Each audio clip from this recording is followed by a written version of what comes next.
Good evening. Good evening. Very good evening, ma'am.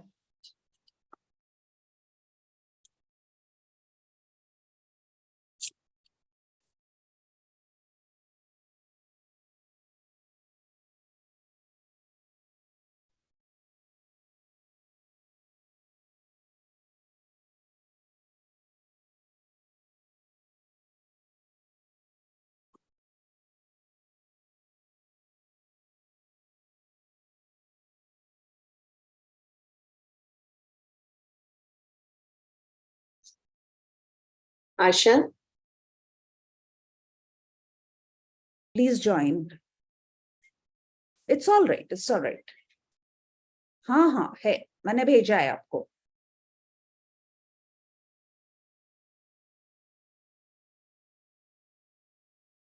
जी ma'am, Singh ma'am आप कुछ बोल Asha, रहे हैं? I think we should start. It's already 5. We will start. Yes, we should start. Mehul, Yes, ma'am, we are live now. all right. So Please start the program. Yeah, sure.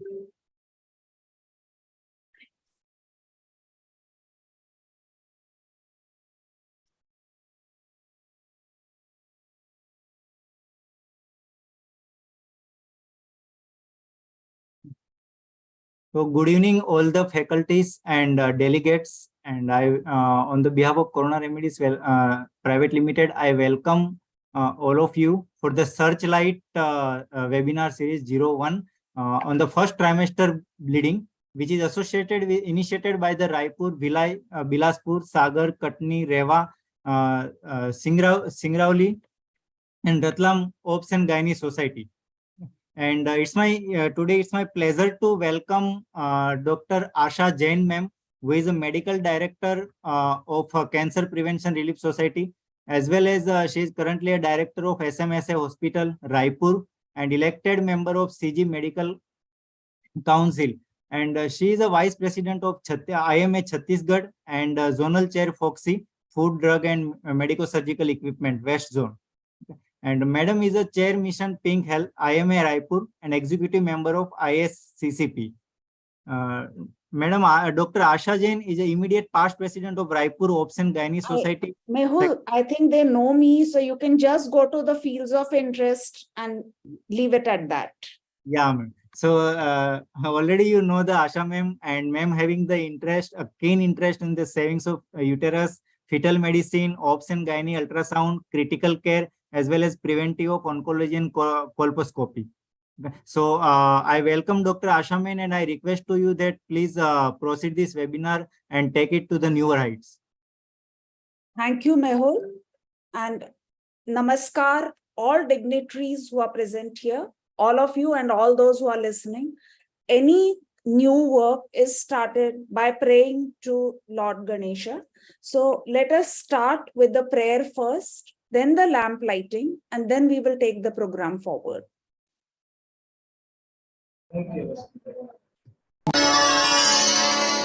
वक्रतुण्ड महाकाय सूर्यकोटि समप्रभ निर्विघ्नं कुरु मे देव सर्वकार्येषु सर्वदा.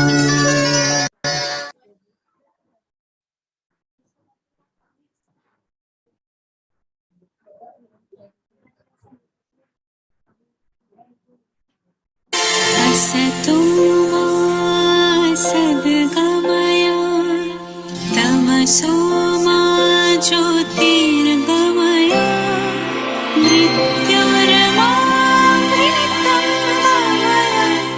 ॐ शान्ति शान्ति शान्ति.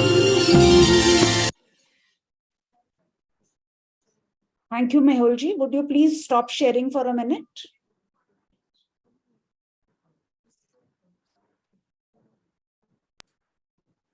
At the outset, I would like to thank all the dignitaries. At the outset, I would like to thank all the dignitaries who agreed to be a part of this maiden effort. I thank Dr. P.K. Shah sir, from whom initially got interested in ultrasound, and he has been a blessing to me all these years. Dr. Rajendra Singh Pardeshi, sir. Abha Singh ma'am, though she is not directly my teacher, but she has had a great deal of influence on my life. Dr. Vidya Thobi, another friend of mine who's going for vice president this year. Our chairpersons, Dr. Tabassum Dalla from President Raipur Society, Dr. Monica Pathak, Secretary Raipur Society, Dr. Sangeeta Sinha, President Foxy Bhilai Society, and our respected speakers who agreed to actually make the spotlight, the searchlight work. So each talk, which is to be only for 8 to 10 minutes, will actually put a searchlight on every bit of the topic. So we have Dr. Nidhi Bajaj, Secretary Katni, speaking on overview and physiological bleeding. Dr. Vandana Gupta, President Katni, speaking on threatened and missed abortion. We have Dr. Padma Shukla, who's the president of Riva Society, speaking on ectopic and pregnancy of unknown location. And Dr. Rashmi Sharma, the president of Bilaspur Society, speaking on vesicular mole. We have respected panelists, Dr. Kirti Kaura ma'am, Secretary Bhilai, Dr. Nidhi Mishra, past President Sagar, Dr. Rekha Singhal, Secretary Rima, Dr. Dolly Mehra, past President Ratlam, Dr. Sunita Vadwani, President Ratlam, and Dr. Pratibha Makhija, who's the Secretary of Bilaspur Society. Dr. Mahesh Prasad has had an emergency in his house. He is the Secretary of Singrauli and may not join. I welcome all of you with folded hands to this webinar. And I would like to introduce our chief guest, Dr. P.K. Shah, sir, to give his blessings. May I have the CV, please? Thank you, Dr. Vidya, for joining. Mehul?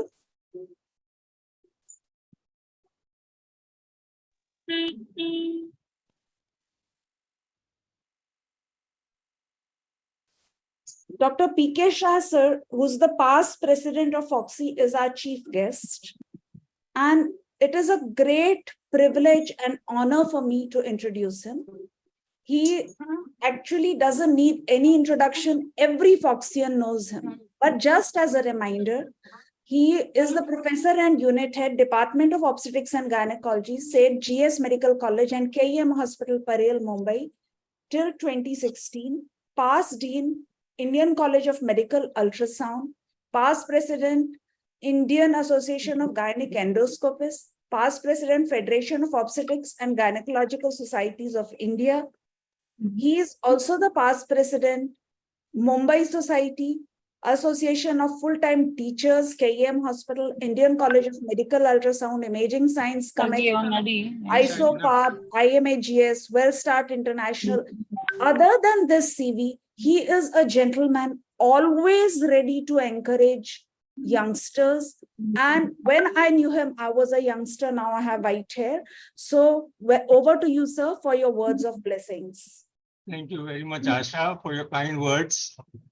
First of all, let me congratulate you for starting this Core Connect live webinar. It's nice to see the topic, first trimester bleeding, a very practical thing for each and every obstetrician. Number two, it's so nice that you're involved, office bearers of Raipur, Bhilai, Bilaspur, Sagar, Katni, Ratlam, Rewa, Singrauli, etc. So nice, because what I have seen is that when you don't have these webinars, the smaller society office bearers don't get exposure. And this is the best platform for them to give exposure to all our Foxy members. So thank you very much for having them with us. And it's nice to share this platform with my three friends, Dr. Rajendra Singh Pardeshi, Dr. Abha Singh, and Dr. Vidya Thobi. Again, coming back to topic, we selected 4 very important topics, and I'm sure the speakers will do justice to these 4 topics. This is going to be followed by a panel discussion which is going to be moderated by you. And there are 7 wonders around you, I suppose, out of which one has dropped out. And we'll have a nice time listening to you during the panel.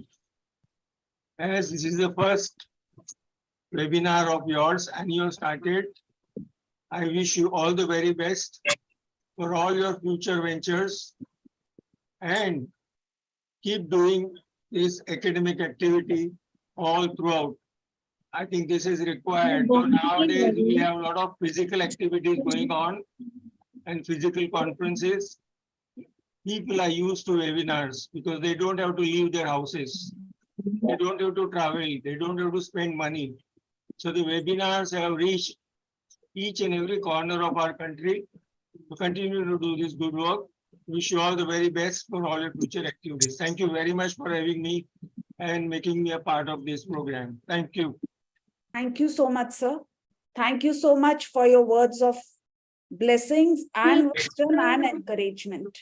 So now I would like to have the seat of our guest of honor, please.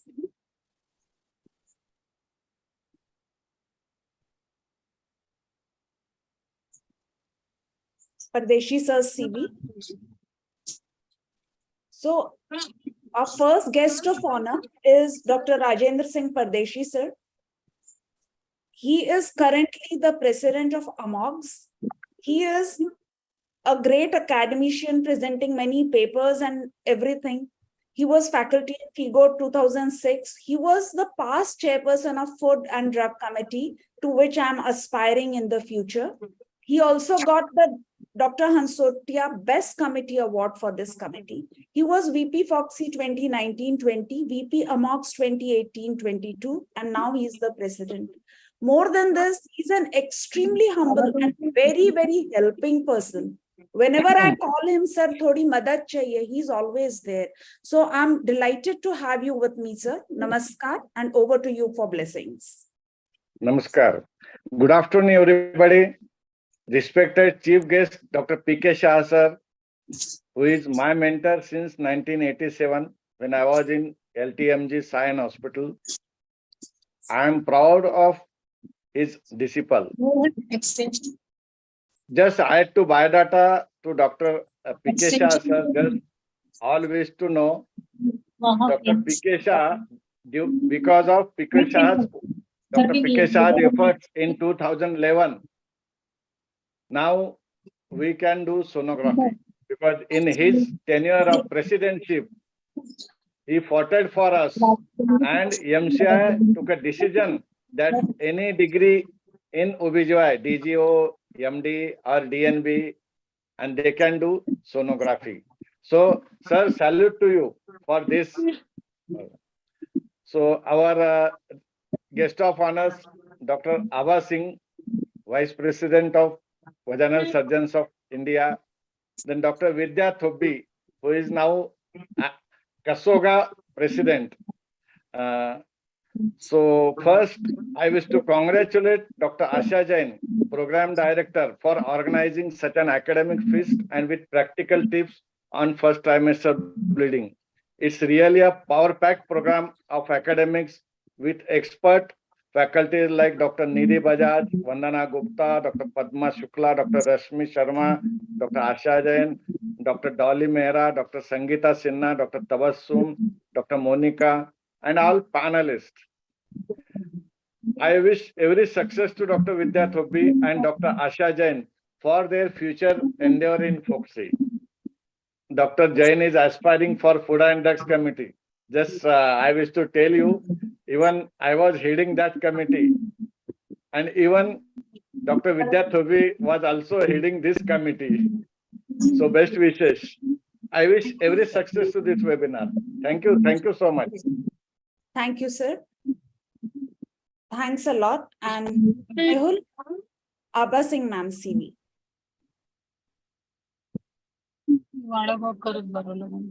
I'm really grateful to Madam Dr. Abha Singh, who's the former Vice Chancellor, Pandit DD University of Medical Sciences, Professor and ex-Dean, Pandit Jawaharlal Nehru Medical College, Raipur, for agreeing to grace my very first webinar, which I'm holding under the name of Searchlight. So she is MBBS, MS, FICS, FICOG. Fields of interest are infertility, medical disorders of pregnancy, AUB, and vaginal surgery. Presently, she is the Vice President of Society of Vaginal Surgeons of India. She is the patron of Indian Menopause Society, Indian Fertility Society, Indian Society of Assisted Reproduction, Raipur, and of Raipur Obstetric Gynec Society. She is the patron because she is the one who actually pushes everyone, go ahead, go ahead. Even when I told her that I'm going to go for this committee, she said, we are behind you, you please go ahead. She has so many awards, CM's Trophy for Meritorious Service, Padma Shri S.K. Mukherjee Award, Best Paper in Oncology in AICOG, Medical Icon by Times of India Group, ISAR Lifetime Achievement Award, MS Signature Award, and she has presented more than 110 papers in national and international conferences. She has written a book on obstetric emergencies and added more than 82 chapters in various books. And she has conducted live workshop in NDDVH, B. Lynch operation, programmed labor and colposcopy. More than this, when she was the dean and I became the president, Raipur Obstetric Gynec Society for the first time, Madam, students came to visit her and the regard they had for her was actually eye-opening for me, that so much of love they actually had for her. So that sort of gets transferred. We all love you, ma'am, and I'm here waiting for your blessings. Thank you very much, Asha, for your very, very kind words. It's good to hear about yourself sometimes. First of all, my namaskar to our chief guest, Dr. P.K. Shah.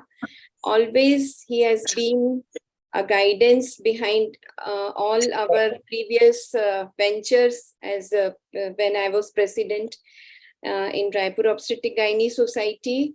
And there have been so many lectures of his I have attended throughout my different AICOG conferences, where I think whatever I know about ultrasound, I remember what he says and in which lecture he has said. Thank you, Shah sir, for always being there. Very happy to share this platform with the previous Food and Drug Committee Chairperson, Dr. Pardesi. Lots of regards to you, sir. Also, Dr. Vidya Thobi, madam, wishing you all the best for your future venture.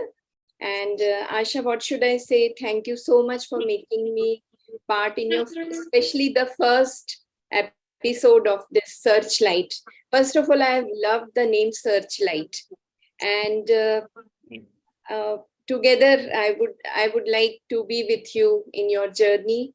And I'm sure I always think there are 3 P's. One is not P.K. Shah, sir, but one is patience. Second is persistence. And third is perspiration. These 3, I think, form an unbeatable combination for the road to success.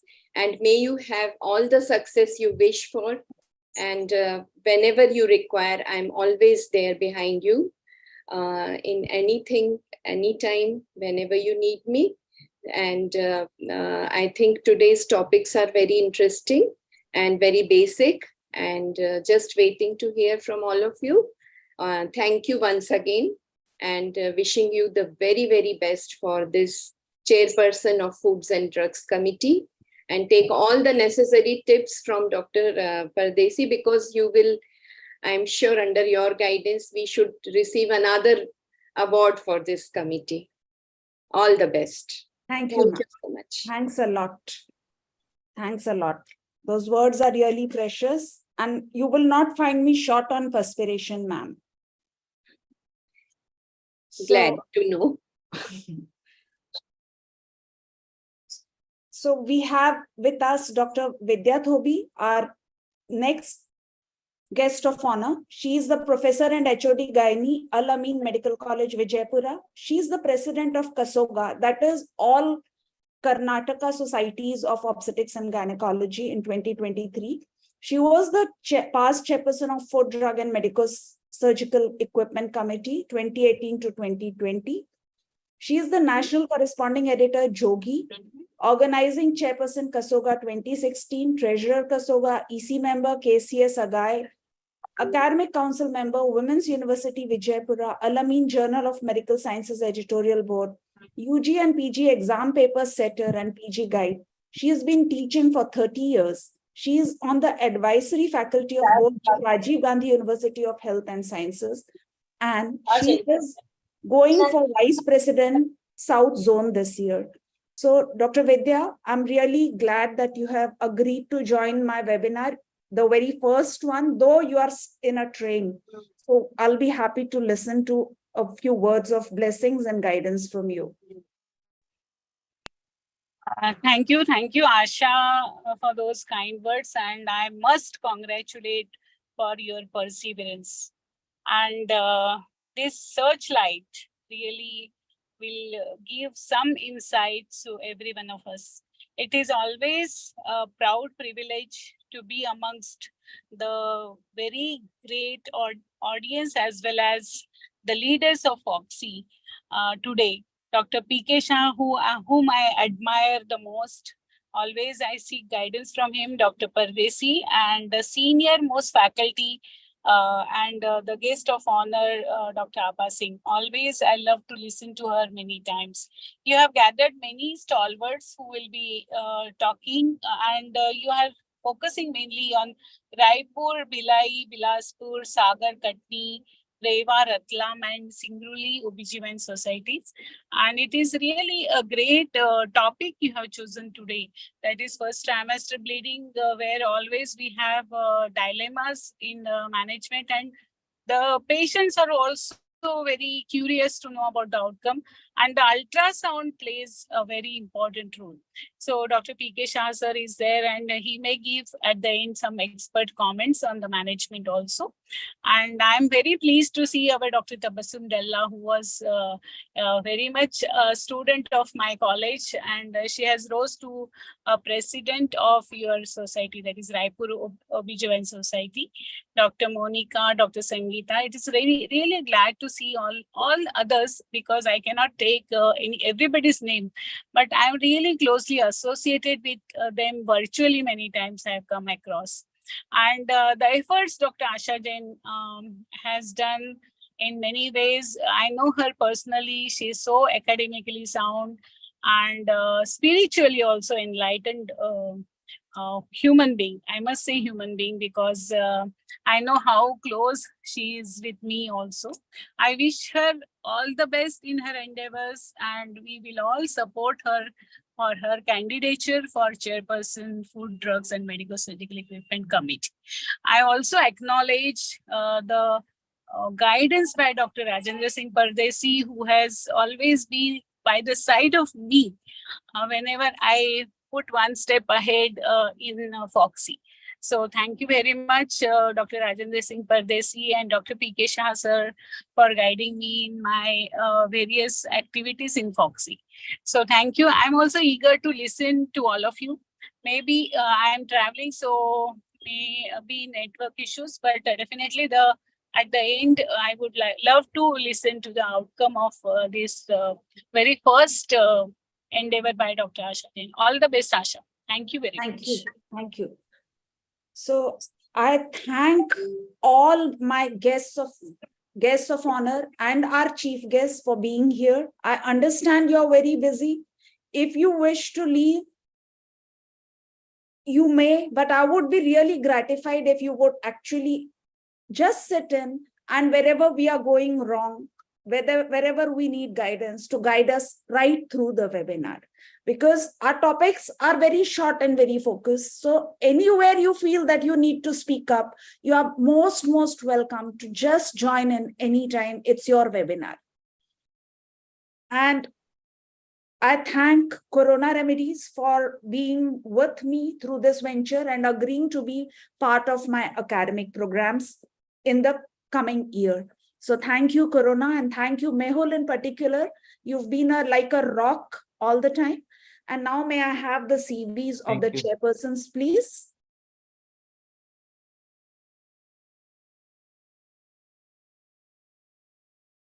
So all three chairpersons are very well known in Chhattisgarh, but for the others who are not in Chhattisgarh, I would really like to introduce them. May I have the CVs? So this is our dear Tabassum. She is the president of Raipur Obstetric Gynec Society, vice president IMA Raipur. She has a diploma in minimum access surgery, diploma in ART. She is director of Jubesta Hospital. She has a Foxy recognized ultrasound training center. She is a member of a lot of committees, and more than everything else, she is very dynamic and has a knack of pulling people together to get work done. So welcome, Dr. Tabassum. Thank you, Asha ma'am. We have Dr. Monica Pathak, who's currently the secretary of Raipur Society, and she's been so for last 2 years. And before that, she was treasurer for 4 years. She is the consultant and director of Sai Sushruta Hospital. She is the daughter of my teacher, Dr. Shobha Sharma ma'am. So many of us who are senior gynecologists have learned under her. Shobha Sharma ma'am, she's a laparoscopic surgeon. She's specially trained in obstetric and gynec ultrasound. She's an ISCCP trained colposcopist, and there are many positions. She's helped organize a lot of conferences, a very hard worker. Then we have Sangeeta Sinha. She is the president of Foxy Bhilai. She is in charge of Revival Medical Center as a director. She is Durg Women's Wing India IMA chairperson, IMA AMS CG secretary, clinical secretary of Indian Medical Association Durg, vice president Foxy Bhilai. In 2017 and 19, chapter secretary IFS 2017 to 19, and she has ovum pickup needles assisted reproductive technologies and lab sciences award and publications are there. She is another person who is very devoted to assisted reproduction and also to academics. She puts everyone together. She tries to keep all Chhattisgarh together. So thank you, Sangeeta, for agreeing to be here and being a support to me. So Good afternoon, ma'am. I hand over to the chairpersons to introduce the speakers and take the program forward. So over to you, respected chairpersons. Thank you, ma'am. Thank you, Asha ma'am. And good afternoon, everyone, respected faculties. Dr. P.K. Saha, sir. Can you share the off the screen, please, Mehul? So good afternoon, all respected chairpersons, the guest of honor, the chief guest, Dr. P.K. Saha, sir, Dr. Pardesi, sir, Dr. Abha Singh, ma'am. And very good afternoon to Asha Jain, ma'am, for starting the searchlight. It's really the need of the hour. So with this platform, we can connect. I congratulate you for this. And without wasting the time, we will start the talk because it's very important. The first trimester bleeding. And I will request Mehul to share the CV of Dr. Nidhi Bajaj, who is taking the first talk. Fetter and Mr. who is taking the first talk. Overview and physiological bleeding. May I have the CV, please? Yeah, Dr. Nidhi Bajaj is the director of Spurs Multi-Speciality Hospital, Katni. She's the secretary of Katni Obs and Gynae Society. She's the member from CGMC Nagpur. Has a publication of term uterus in complicated ventral hernia. Membership of professional bodies, Foxy, IMA, PCOS Society. She had also got the Young Talent Award at the West Geneva Foxy in October 2022. Lots of presentation in laparoscopic Vardaim's chronic perineal tear. And so there are lots of, I think, academic activities over there. Over to you, Dr. Nidhi Bajaj, for your talk, overview and physiological bleeding.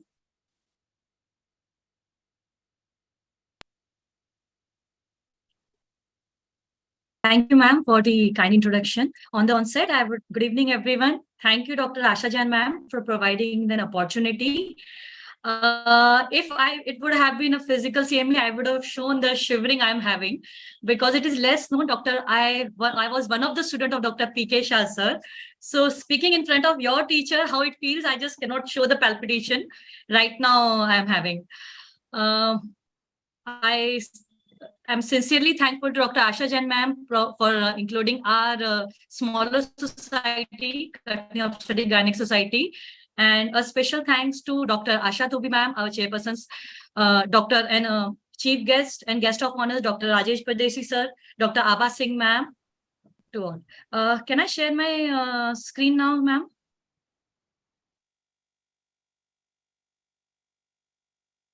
Am I audible, ma'am? Is it like Yes, you are audible. Very much audible. And please share your screen. Mehul, Yeah. please make everybody co-host. Okay, ma'am. They have to share screen. No, they can share, ma'am, without course. No issue. But I Okay. am making. is it okay, ma'am? Is it visible? No. Nidhi, you need to open that first and then start sharing. You need to stop sharing right now. Just a minute. Nidhi, can you hear us? Yes, ma'am. So stop sharing, open the presentation, and then share. Yeah. Yeah. I'll Open the stop presentation sharing. first. Yeah, I opened it. Now- Then share. Click share it.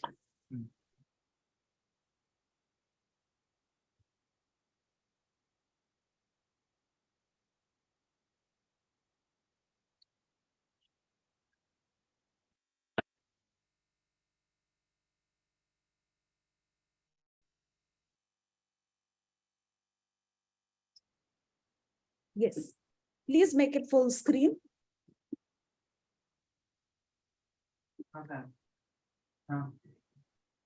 Slideshow. On the top, there is slideshow. Here, ma'am, yeah. 57% is there. So just beside the 57%. Here, this one. Is it This okay, ma'am? hourglass Now has is to it be visible? clicked. Click the hourglass. Ma'am, I clicked. On my screen, it is showing the full screen. You just go ahead. We have only 10 minutes, so just go Okay. ahead. So, topic for today is overview of first trimester bleeding. So, the incidence of first trimester bleeding is ranging from 20 to 40%.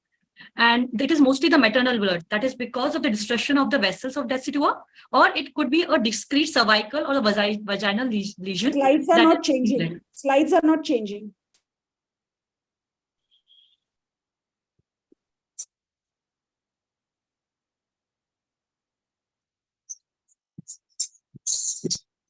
Just press the escape button. Escape. Escape on your computer. Yeah. Okay. Click that. This hourglass needs to be clicked. Is it visible now? Ma'am, I clicked it. Yes. Is Yes, it visible now, ma'am? it was. Then It was moving, yes. Is it now? No.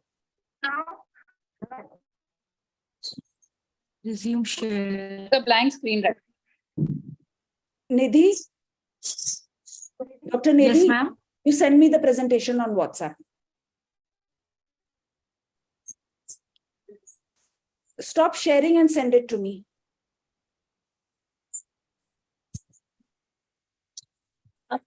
Yeah, it's there now. Again, go. There now.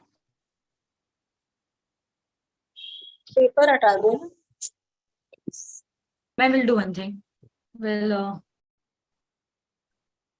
You send the presentation to Asha, ma'am. yes, ma'am.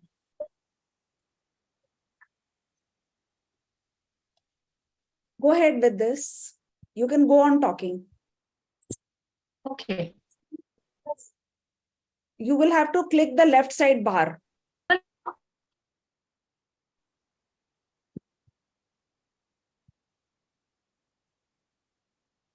Just a minute, ma'am.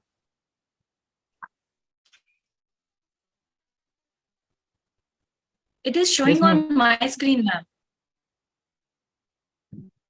You just go ahead. Is No, it it's not visible? No. Ma'am, don't do No, full it's screen. gone You again. just go ahead with the normal presentation. Okay. Is it visible now? No.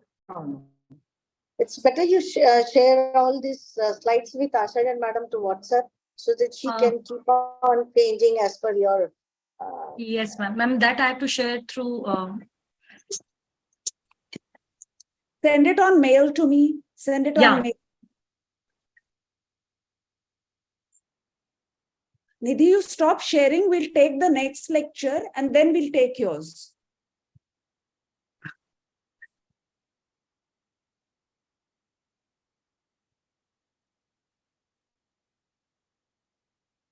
Okay. Stop share. Ma'am, I did a stop sharing now. Just a minute, ma'am. I will do.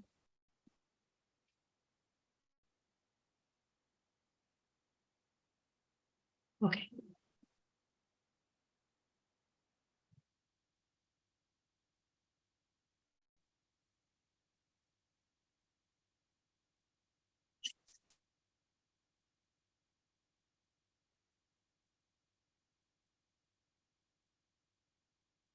Ma'am, is it visible now? Yes. Yeah. Yeah. Now it's fine. It's fine. Yeah. Can it be seen? Yes. Okay, so the incidence of vaginal bleed is usually 20 to 40% in the first trimester, and mostly the cause is the maternal blood. And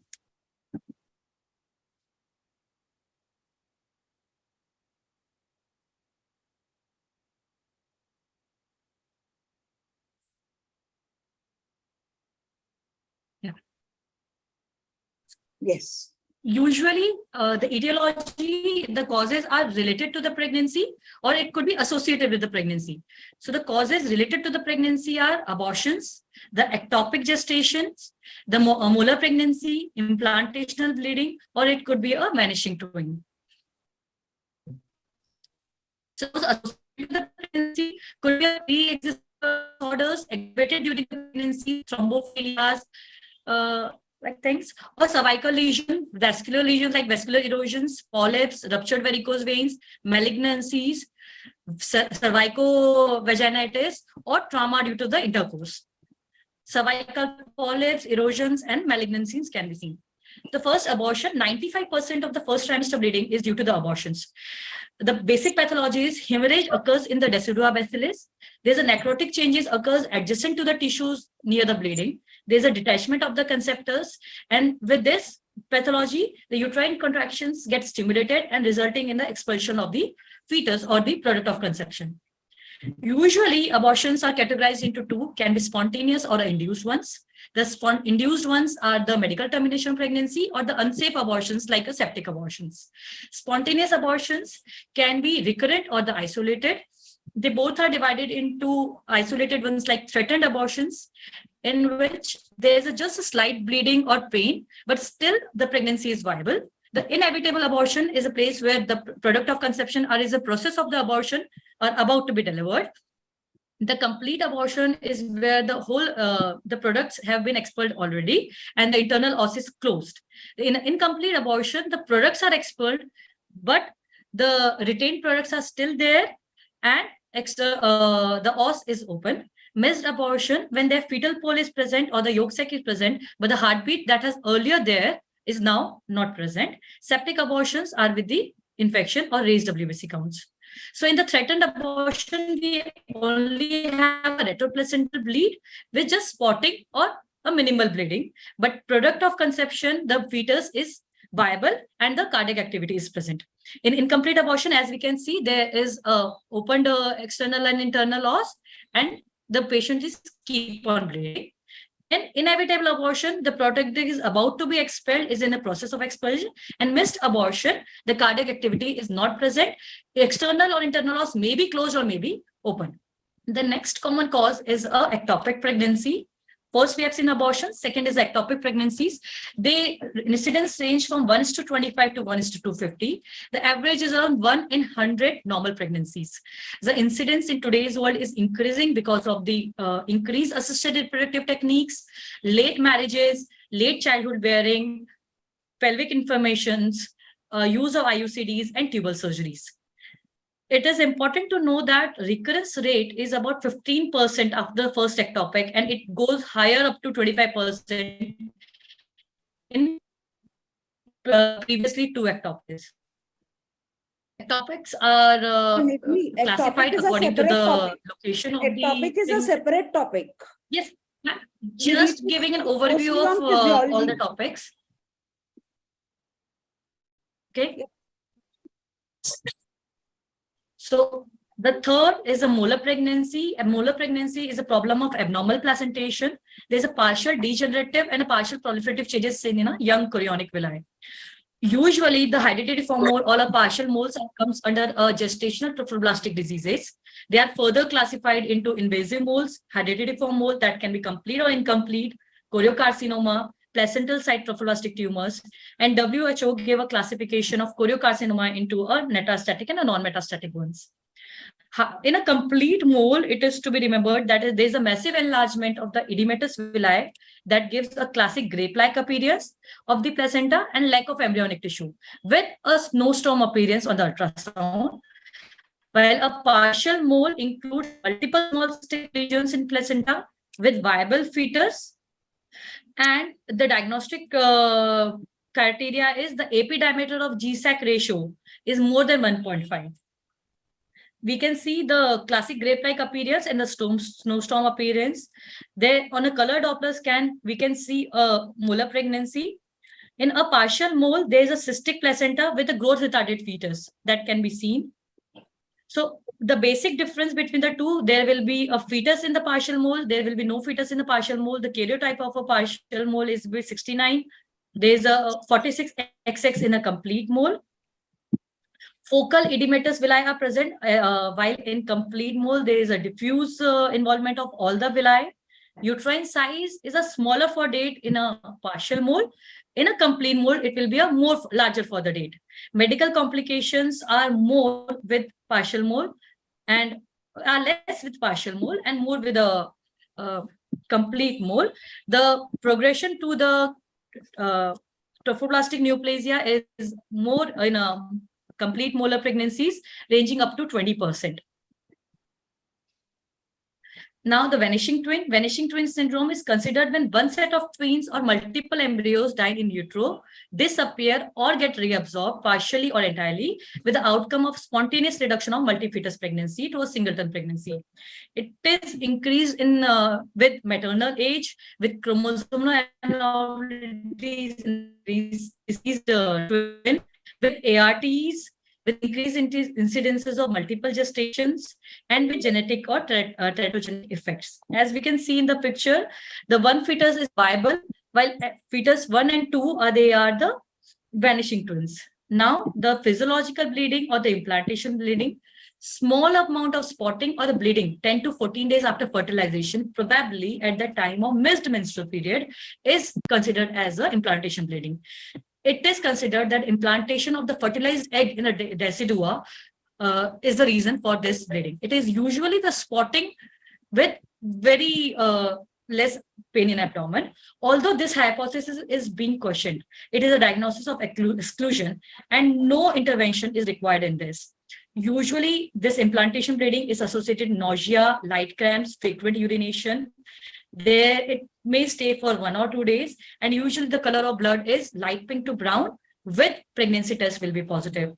As compared to the normal menstrual cycle, which may long up to 4 to 7 days, it is brighter colored and the flow is more, and the pregnancy test is negative. Another causes for first trimester bleeding are vaginitis, trauma, tumor, warts, polyp or fibroids. The diagnosis is by perspective examination that gives a very much insight of the pathology going on. Additional tests may be required like vaginal swab, cytology, biopsy of the lesion, and ultrasound is a criteria for the choice. So For the diagnosis, we need a history. A proper history of the vaginal bleed should be taken, a slight or it is a bright red. It could be a fleshy mass or foul smelling or discharge in the case of septic abortion.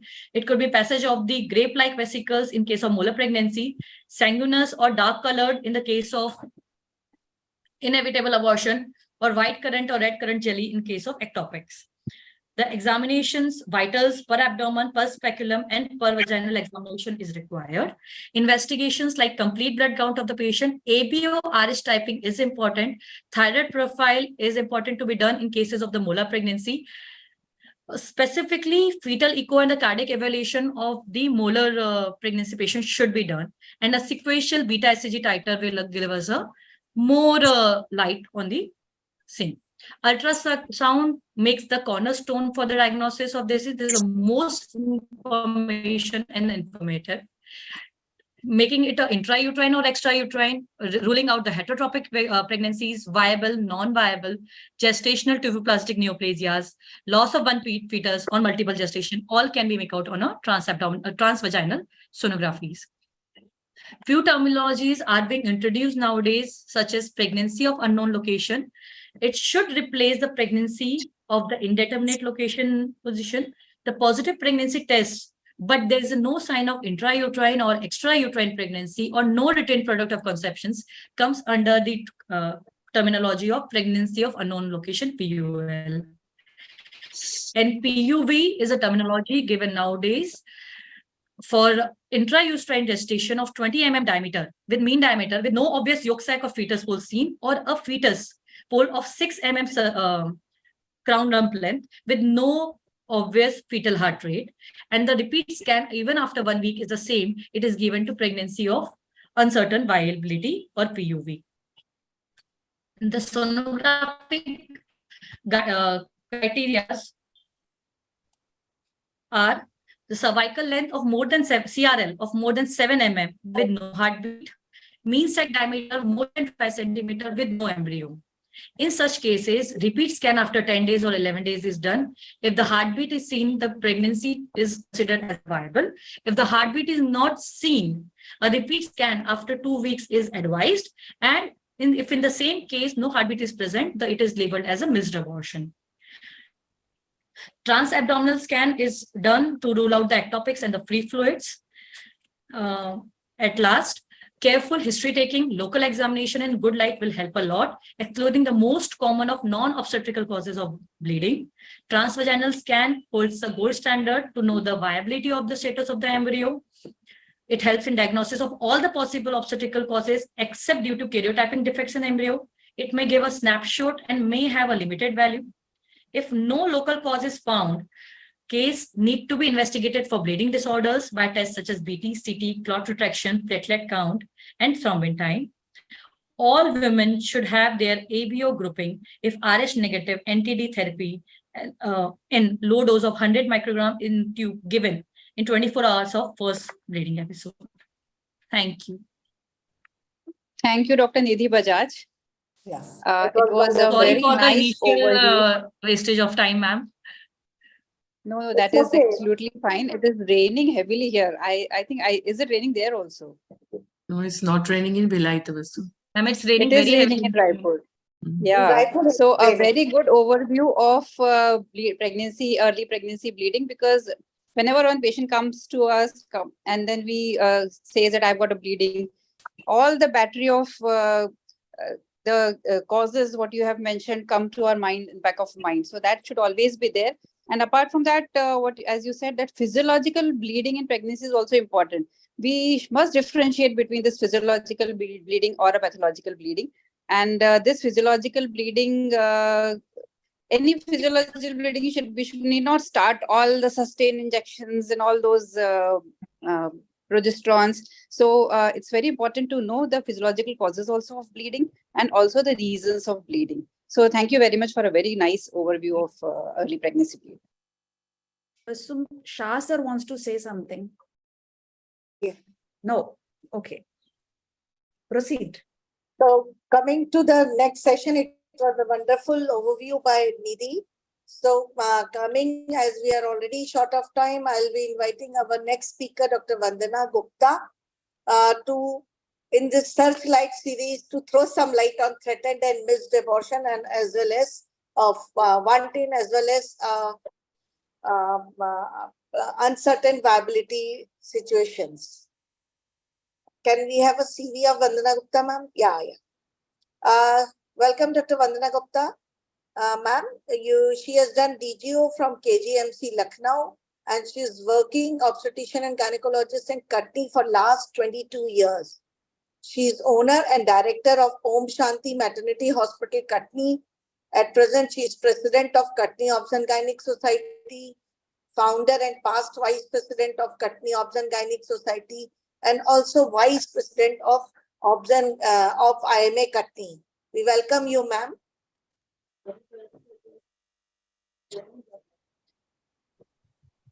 Monica, I would like to add that she was very reluctant. I pulled her into it and she's agreed. So nice, ma'am. There is nothing to be reluctant about. We are all in same boat, and it's a great opportunity that Asha Jain madam has given to us, so that all the small societies we participate, and that's how we get connected with each other. Very true. So thank you. Good evening, everyone. Lord Secretary Ganesh Chaturthi to all of you. God, Lord Dr. Vandana, आपकी screen पे enable editing दिख रहा है ना, ऊपर top पे देखिए, उसको क्लिक करिए, तब ये शेयर होगा. Make that enable editing, right side, ये देखिए यहाँ पर प्रोटेक्टेड लिखा है ना, से make that enable editing. Okay ma'am. Yes.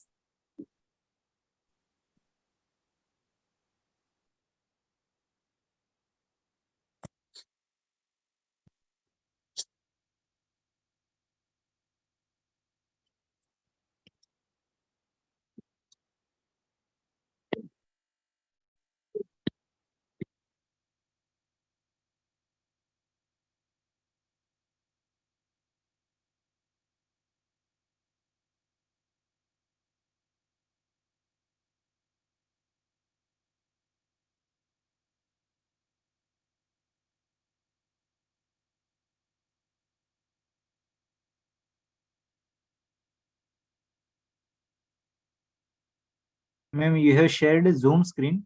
You just stop sharing.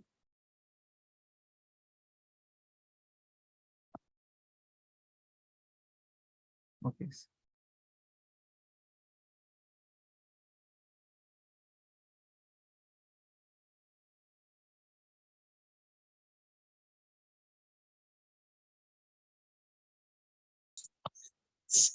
Yeah. So good evening, everyone. All those this webinar, guest of honor, Dr. Rajan Singh sir, Dr. Amar Singh ma'am, and Dr. Vidya ma'am. And so thank you, Dr. Ahmed and madam, for making me part of this wonderful Searchlight webinar. And thank you, Chairperson, for nice introduction. So I am starting with a case. One day I was sitting in my OPD. A patient came to me, priming gravida, married for 1 year, and 2-month amenorrhea and slight bleeding per vagina, and very slight pain in lower abdomen for last 2 days. So I took the history, and there is spontaneous conception.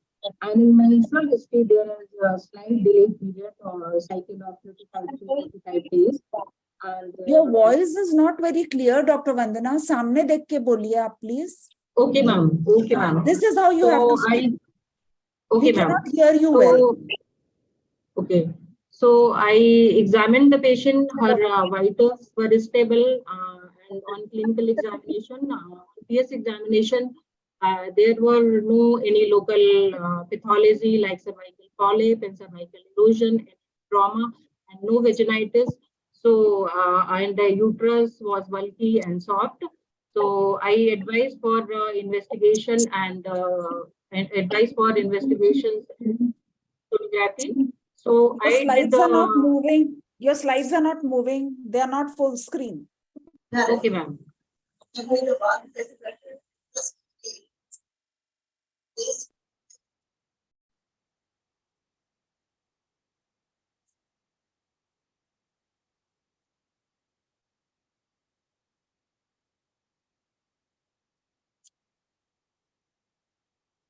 Ma'am, first you stop the sharing, then again select this slide, share this slide, and then after you go for the full screen.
Should I start?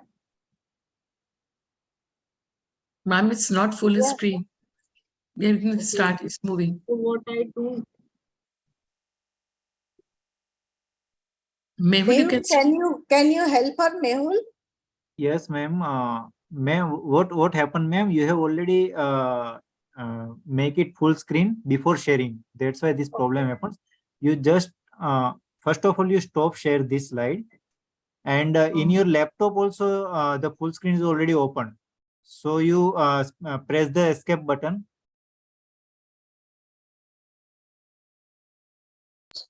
And come back to the normal view of the slide. Okay.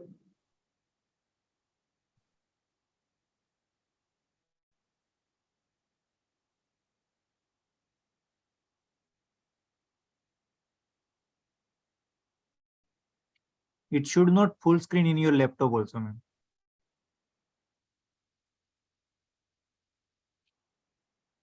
Okay. Okay, then you share. This normal view only, you share.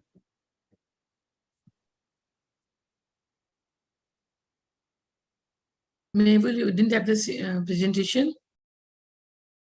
Yes, ma'am, you can send. नहीं, आपके पास नहीं है मेहुल इनका ना, presentation, ना, madam? मेरे पास no, no, no.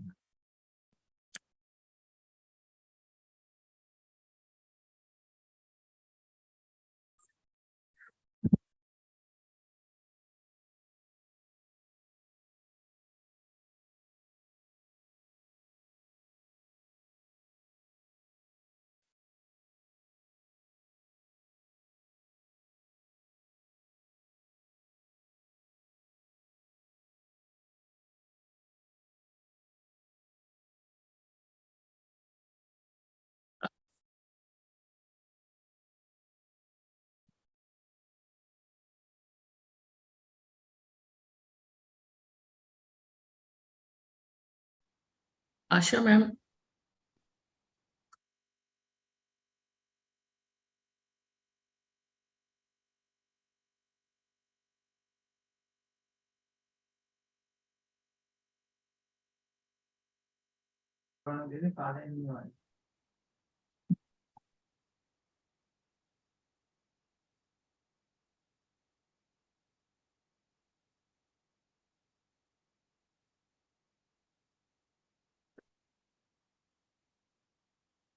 Share करना है ना, और वो पूरी स्क्रीन नहीं शेयर करती है। शेयर स्क्रीन है ये light screen.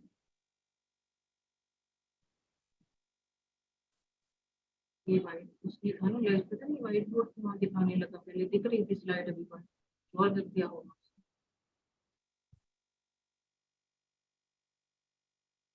Asha Jain, ma'am, can we go ahead with the third talk? Yeah, that's why I Meanwhile, heard that, Please go on with the third talk. Third Vandana talk, ji, yeah. आप अपना email मुझे please email कर दीजिए, मैं अपना मैंने email आपको ID आपको दे रही हूँ। व्हाट्सएप में भेजा हुआ है आशा मैन आपको व्हाट्सएप में भेजा हुआ है। ठीक है, मैं अभी चेक कर रही हूँ, तो फिर मैं 1 मिनट में रन कर दूंगी। जी जी। 1 second. Okay.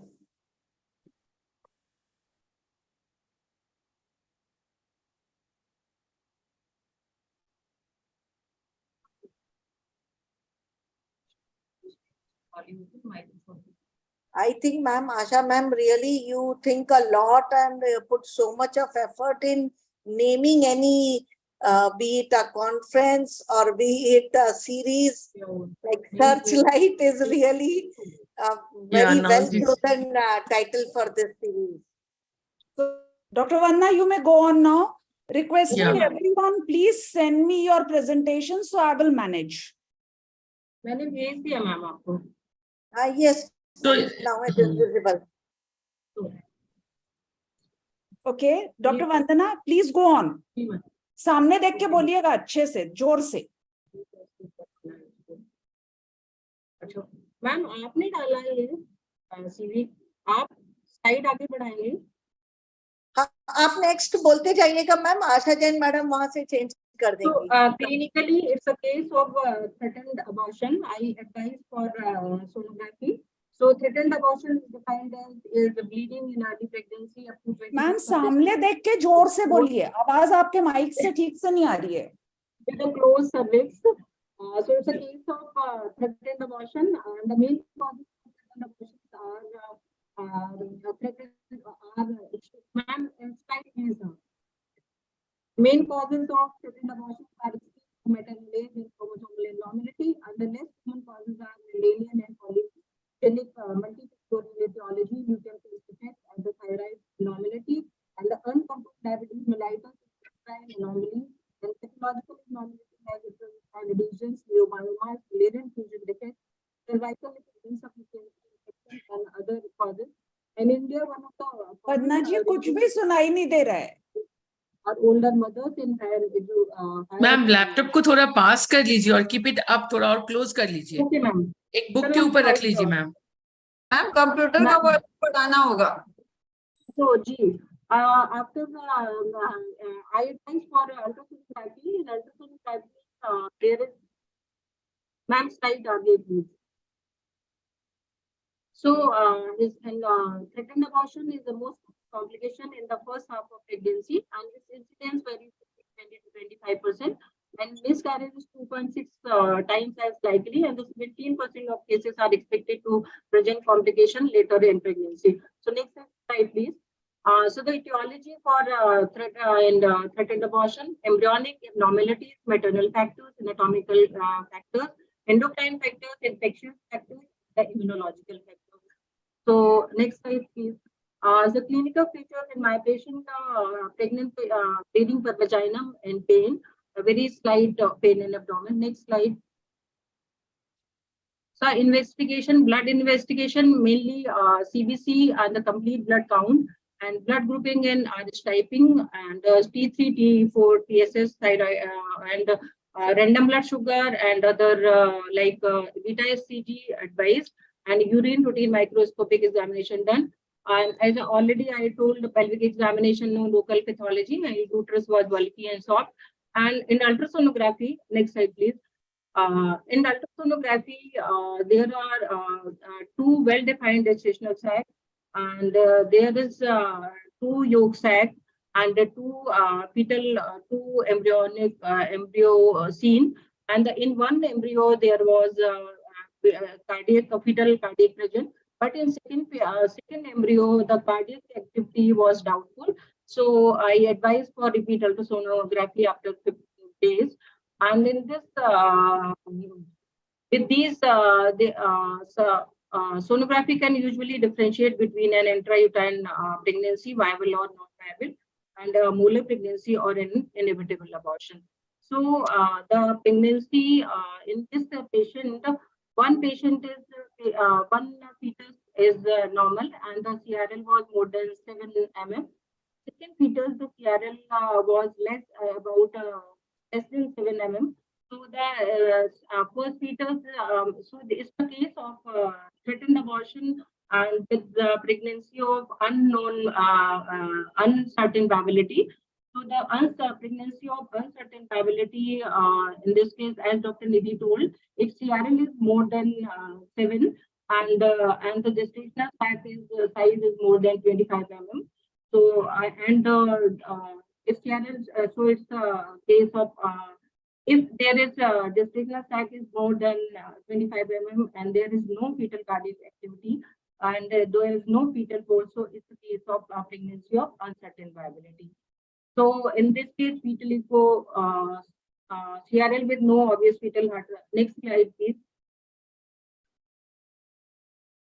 So the with this ultrasonography, the biomarkers are should be done.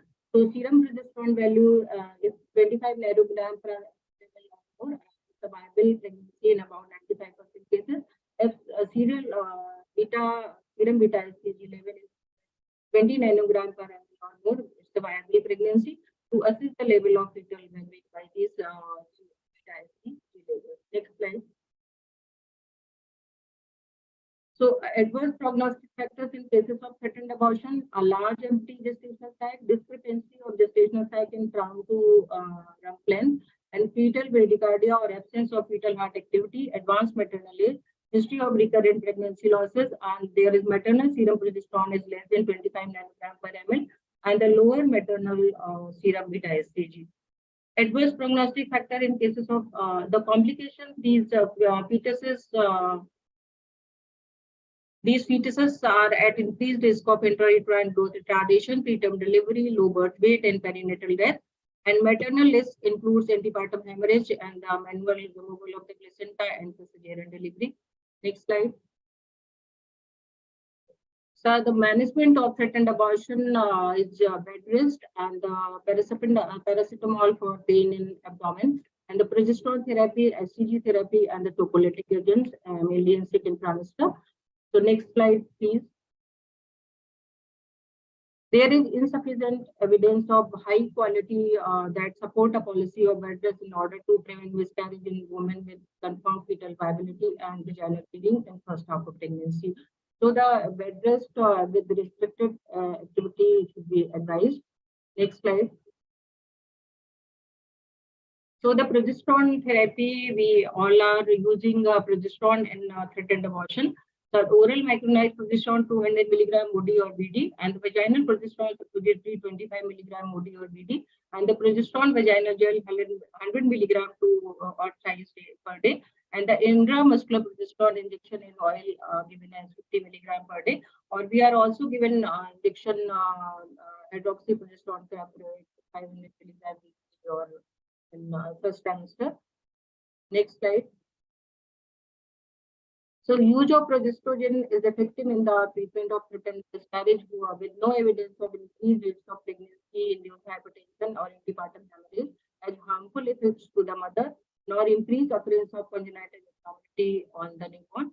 However, the analysis was limited by the small number and the poor methodological quality of analysis and the small number of participants, which is the power of meta-analysis, and hence of this conclusion. Next slide. The current evidence does not support the routine use of HCG in the treatment of threatened abortion. So next slide. So in Rh negative patient, as Dr. Nidhi told, anti-D immunoglobulin should be given. The next slide.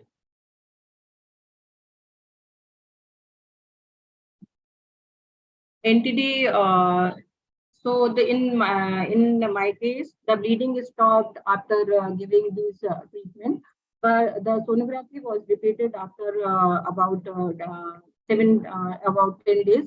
So there is no fetal activity in the one twin, and the CRL was still less than 7 mm. And in second twins, CRL was about 8 mm, and the gestational is about 8 weeks around. So it's a case, there is demise of in one twin in this pregnancy. So the demise of, so introduction, epidemiology, etiology, and the complication and management in conclusion. So next slide. So introduction, single intrauterine fetal death rate in multiple pregnancy is significantly higher than that in singleton, and the risk increases with the number of fetuses. Next slide. Loss of twin during the first trimester is not an uncommon event. This is vanishing twin, and Dr. Nidhi told something about vanishing twin. So opinions divided as to the risk of development defects when there is fetal demise in the first trimester. Some data are suggestive of a growth anomaly where the other excludes such possibility. So most studies suggest no association with adverse perinatal outcome for the surviving twin. Intrauterine fetal device in the second and third trimester is less common and is more likely to be associated with complications for the surviving twin. And the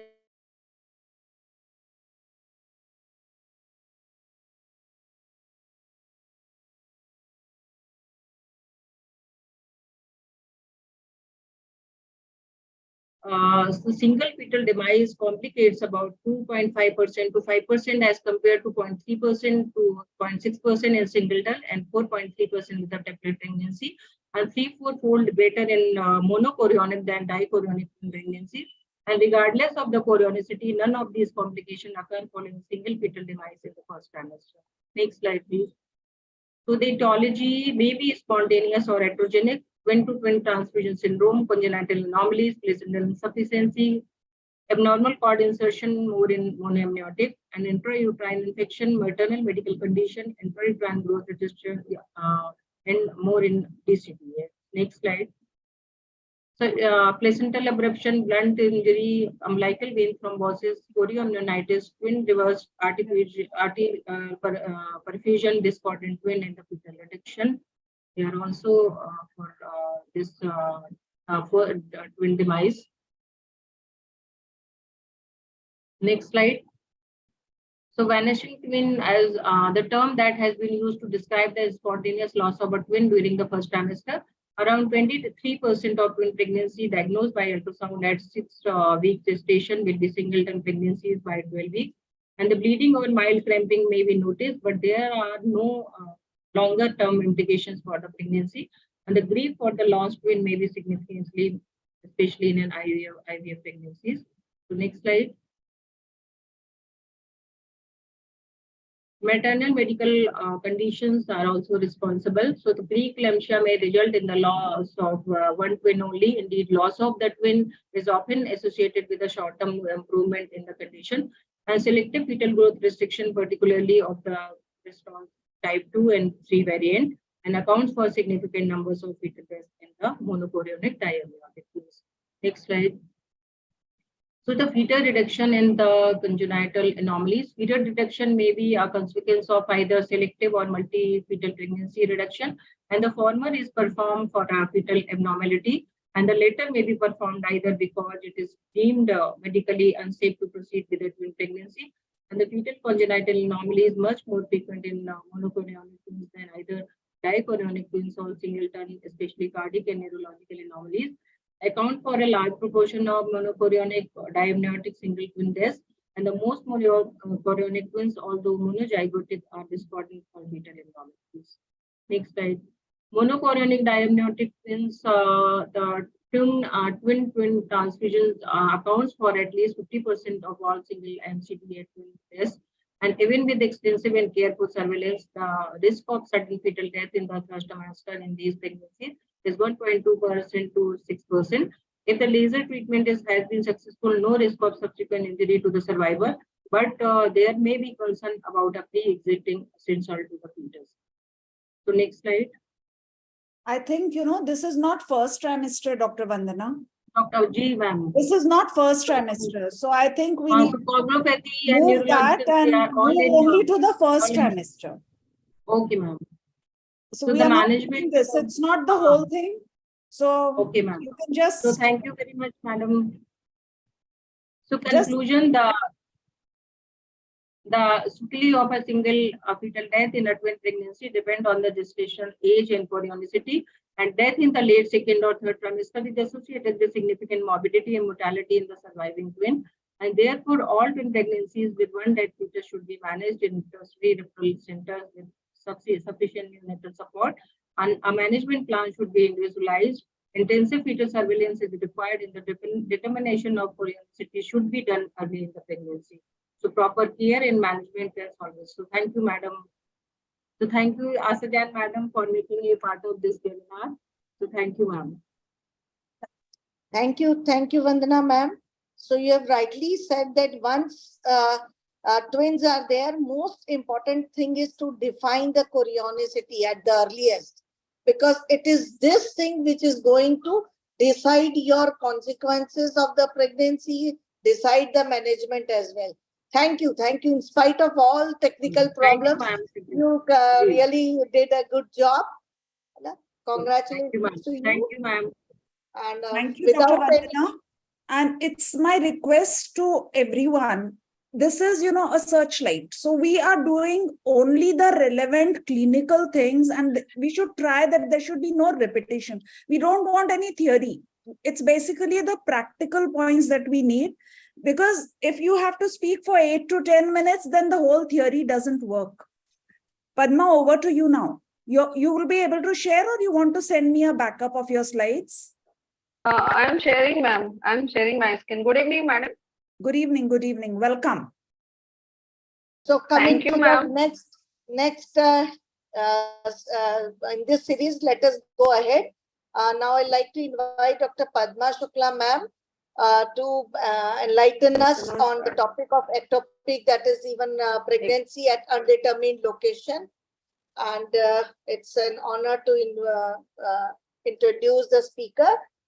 Dr. Padma Shukla, she is MS, FICOG, FICMH. She is an associate professor.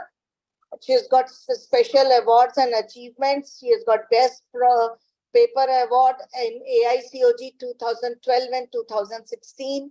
She has got Young Talent Award in 2022. She has got Dr.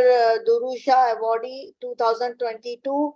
She has got many publications on national and international journals, and she has written many chapters in the various books. She also has been an executive editor of Pan Asian Journal. We welcome you, ma'am. Happy to have you in the series as a speaker. Over to you. Thank you, ma'am. Thank you, Asha Jain ma'am, for giving me this opportunity. Thank you, Padma. Thank you, Vanna ma'am, for being here. My screen visible, ma'am, now? Is Yes. it visible? Yes. You need to make it full screen. Yes, ma'am.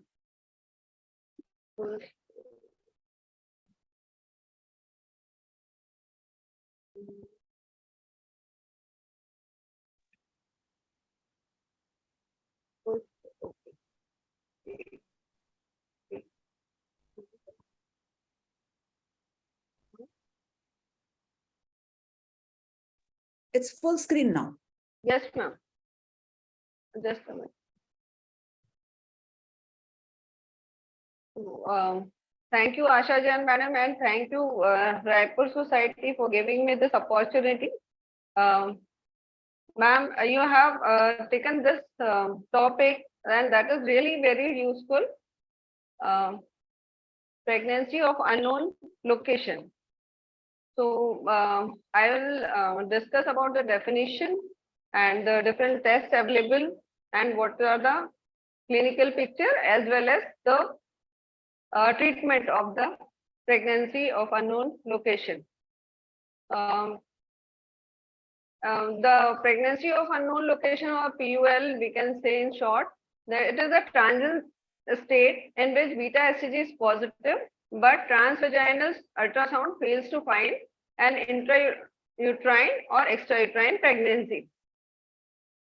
PUL is not a final diagnosis. It is a classification that indicates the patient is at risk for ectopic pregnancy. The incidence of PUL is 8 to 10%. Biomarkers of for the PUL are beta HCG and progesterone. A single serum dosage of HCG is used only to determine whether the value obtained is above or below the discriminatory zone. So discriminatory zone meaning here is that at which we can see the intrauterine gestation sac.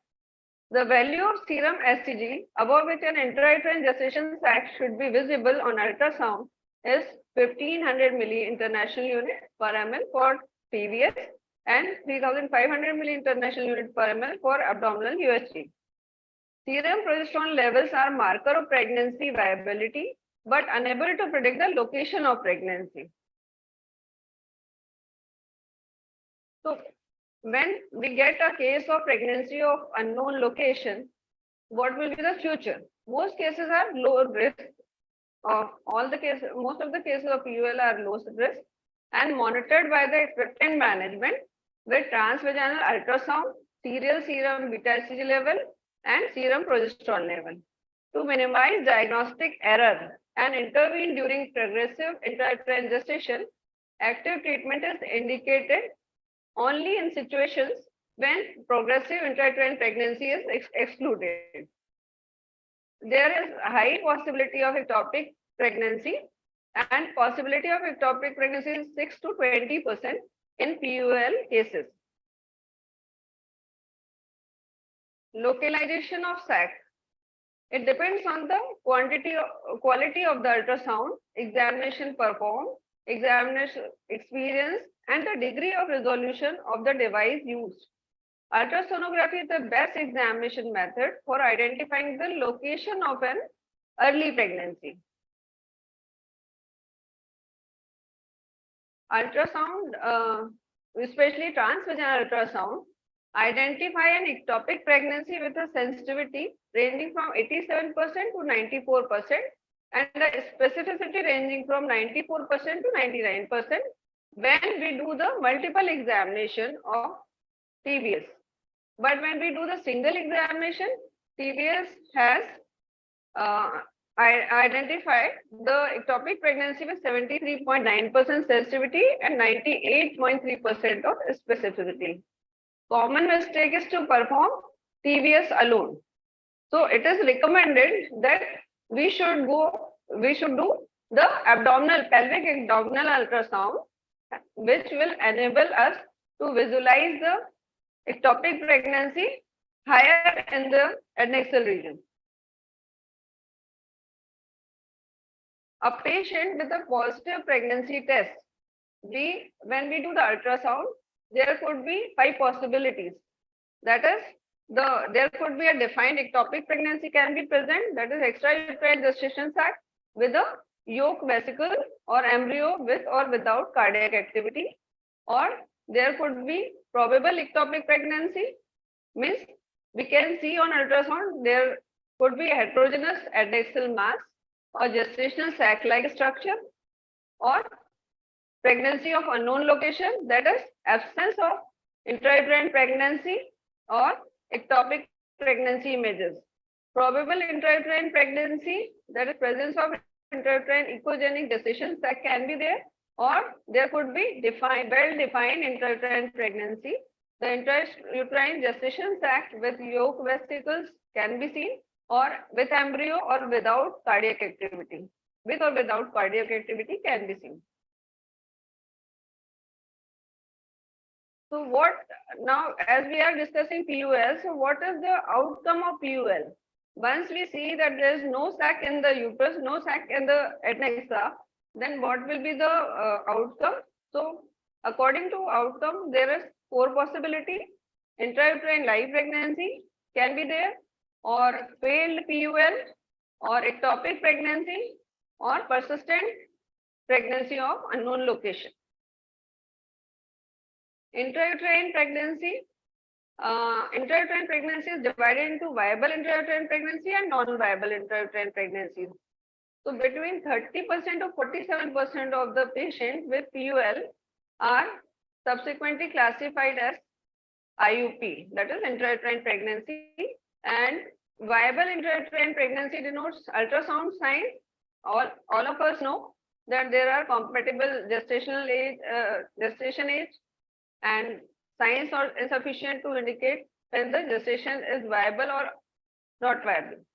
Non-viable intrauterine pregnancy, in this ultrasound will show anaerobic gestation, miscarriage, or retention of product of conception. Failed PUL, that is, it is denoted as PUL-F, and there is in the failed PUL, there is spontaneous regression of the HCG level till it becomes negative. But the exact location of the gestation is never identified. Between 50% to 70% of PULs are classified as failed PUL. Intrauterine pregnancy and failed PUL, they represent the form of low risk PUL, and they are low risk for the complication as well. Ectopic pregnancy and PUL should not be considered, all the PUL should not be considered as synonym of ectopic pregnancy. Between 6% to 20% of PULs are classified as ectopic pregnancy. Then the fourth outcome is persistent PUL. In this, it occurs in 2% of the patient with PUL, and HCG doesn't decline spontaneously in this. An abnormal increase or plateau of HCG can occur. A variation of less than 15% in HCG titration over 3 consecutive 48 hours interval measurement of HCG will show the persistent PUL. Transvaginal ultrasound doesn't show intrauterine or ectopic gestation. Usually small ectopic pregnancies that are not visualized on ultrasound or represent the retention of product of conception in the endometrial cavity with an active trophoblast represent the PUL, persistent PUL. And cases of ectopic pregnancy and persistent PUL, they are considered as high risk for the complication. Persistent pregnancy of unknown location, when they are treated with the methotrexate that is administered without confirmation of location of pregnancy, because we cannot locate in this. And resolved PUL, persistent PUL is when HCG titers are negative after expected management or uterine evacuation without evidence of chorionic villi on pathological examination. Follow-up of the PUL patient. PUL is not a diagnosis. Patient should be followed up until a definitive diagnosis is made. Consensus exists regarding the definition and classification of PUL. Only valid biomarkers with clinical application and validations are serum level of beta HCG and progesterone. So come to the biomarker. First, we'll discuss about the HCG. HCG, as I told you, that discriminatory zone between 1500 to 2000-2500 ml of HCG while using TVS. When HCG is above the discriminatory zones and no intrauterine gestation is visible on TVS, an ectopic pregnancy should be suspected. It is possible to have a viable intrauterine pregnancy even if the ultrasound doesn't show any intrauterine pregnancy and the HCG value is above the discriminatory zone. Sometimes it happens when we wait for another 1 week, we see the fact in the ultrasound. Interruption of a viable pregnancy or a malformation due to methotrexate use, interventional conduct should not be distributed based on a single dose of HCG among patients with PUL who are hemodynamically stable. Women with PUL and HCG values above 2000 milli-international unit per ml, the most likely diagnosis is a non-viable intrauterine pregnancy, which is twice as frequent as ectopic pregnancy. Most commonly used method for follow-up of PUL is a serial serum beta HCG measurement. Kadar et al. Were the first to describe that the minimum increase in serum HCG in case of progressive intrauterine pregnancy over 48 hours was 66%. An increase greater than 66% in a HCG titer at 48 hours is highly suggestive of viable intrauterine pregnancy.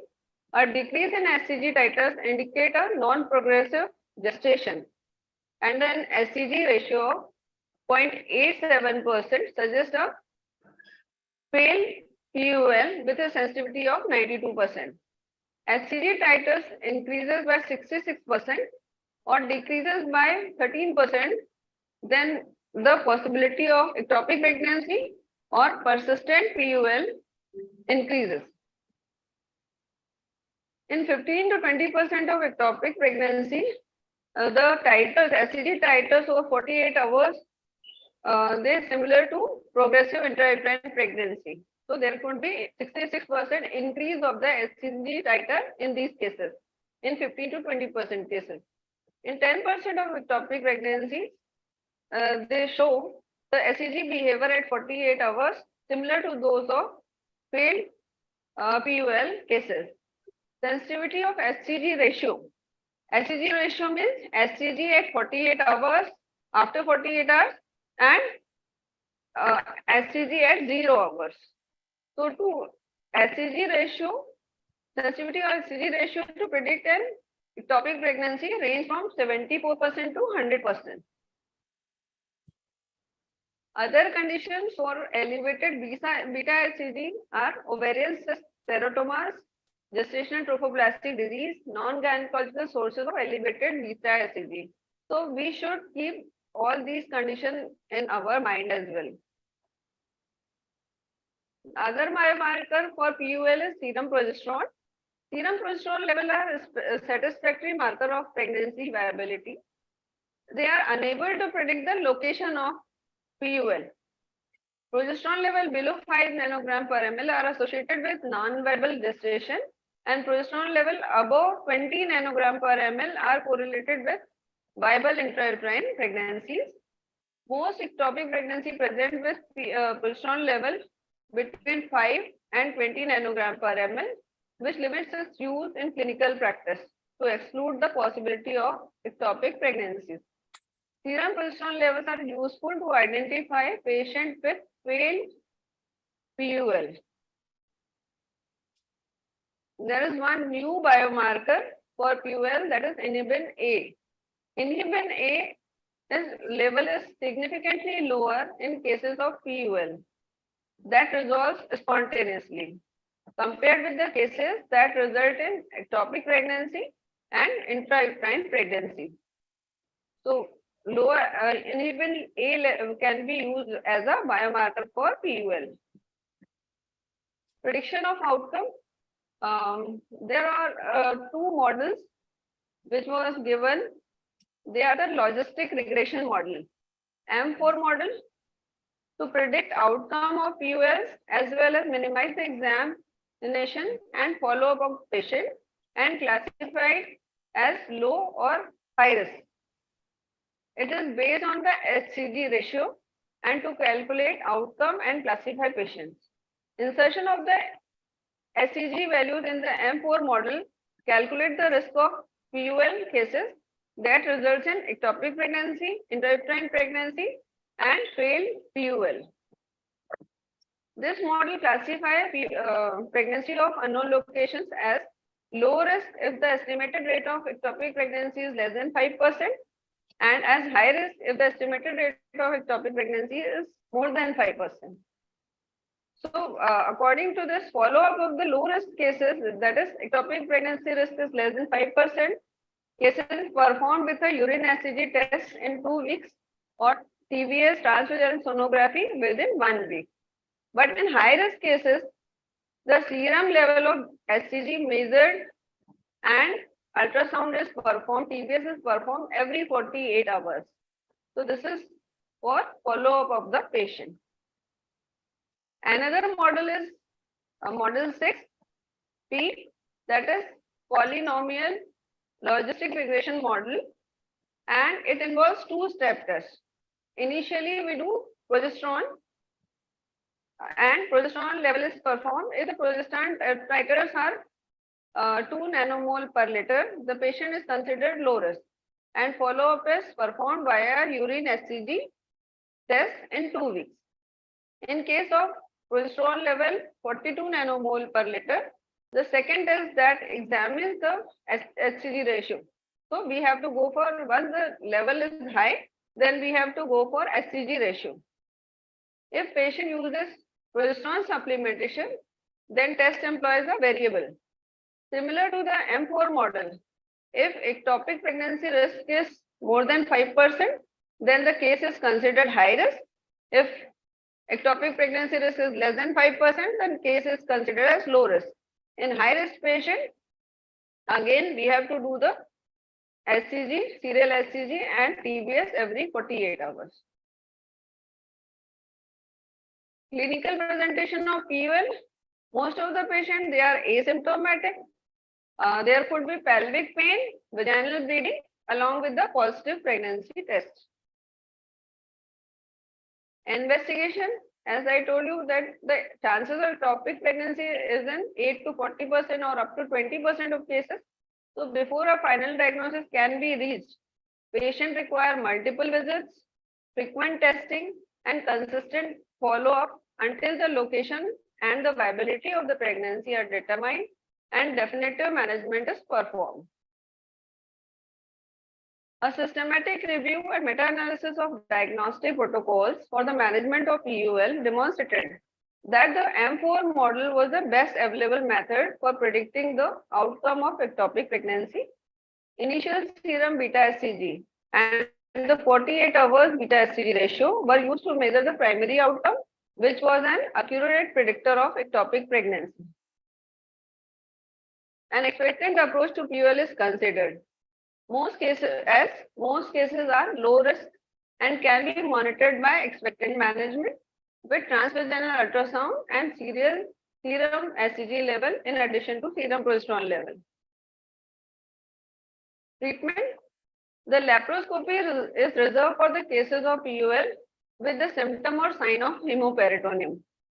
Uterine evacuation is being done at United States by DNC, or basically they prefer MBA, to differentiate ectopic pregnancy from non-viable case of intrauterine pregnancy. The logic behind this evacuation is that the non-viable intrauterine pregnancy might be associated with recurrent miscarriage requiring further investigation. Another favorable point for uterine evacuation is that unnecessary use of methotrexate would be avoided in up to 50% of cases. Presence of chorionic villi in evacuation material is used to diagnose non-viable intrauterine pregnancy. Perform serum HCG test immediately when they do the evacuation. The serum HCG level is done immediately before uterine evacuation and 24 hours afterwards. If the HCG titers, they are decreased by at least 15% after uterine evacuation, diagnosis of a non-viable intrauterine pregnancy will be followed. If serum level of HCG is stabilized or increased, then the most likely diagnosis will be ectopic pregnancy and patient will be treated with the methotrexate. But this is what we have to keep in mind, that in case of PUL, uterine evacuation should be an exception and only performed after the possibility of a viable intrauterine pregnancy has been excluded. This is the latest recommendation. Then use of methotrexate in the treatment. Persistent PUL cases of clinically stable patients presumed to have ectopic pregnancies, we can use methotrexate. Depending on the patient preference, methotrexate can be offered as an alternative to uterine evacuation. This drug is antagonist of folic acid and shows a high success rate in the selected ectopic pregnancy cases. A 50 milligram per meter square dose of methotrexate is injected intramuscularly, and if HCG does not decrease by at least 15% between days 4 and 7, then the same dose of methotrexate is repeated. Before initiating methotrexate treatment, it is essential to test for normal complete blood count, urea, creatinine, and liver enzyme tests. Similarly, like uterine evacuation, before administering methotrexate, one must ensure that the progressive intrauterine pregnancy is not present. Counseling of the patient is also very important. Once we deal with the cases of PUL, we should counsel the patient about the fate of the PUL, and we should tell her about the possibility of an ectopic pregnancy, and she should quickly seek care in the event of a sign and symptoms. Take home messages. Women with PUL should be followed up until a final diagnosis is established. In addition to transvaginal sonography, routine abdominal pelvic ultrasonography for the complete visualization of the adnexia is mandatory. Most cases are low risk and can be monitored by the expected management with transvaginal sonography and serum HCG level, and in addition to serum progesterone level. Thank you for patient listening. Thank you, Dr. Padma. You very wisely and covered everything, including the importance of not only transvaginal ultrasound but also the transabdominal one. Very rightly covered, very nicely, very good talk. Coming towards Thank you, ma'am. Thank you so much. Coming towards the another last speaker, that is Dr. Rashmi Sharma. I'll invite Dr. Rashmi Sharma to throw some light on vesicular mole. Dr. Rashmi Sharma, can we have her CV, please? She is Padma, please stop sharing.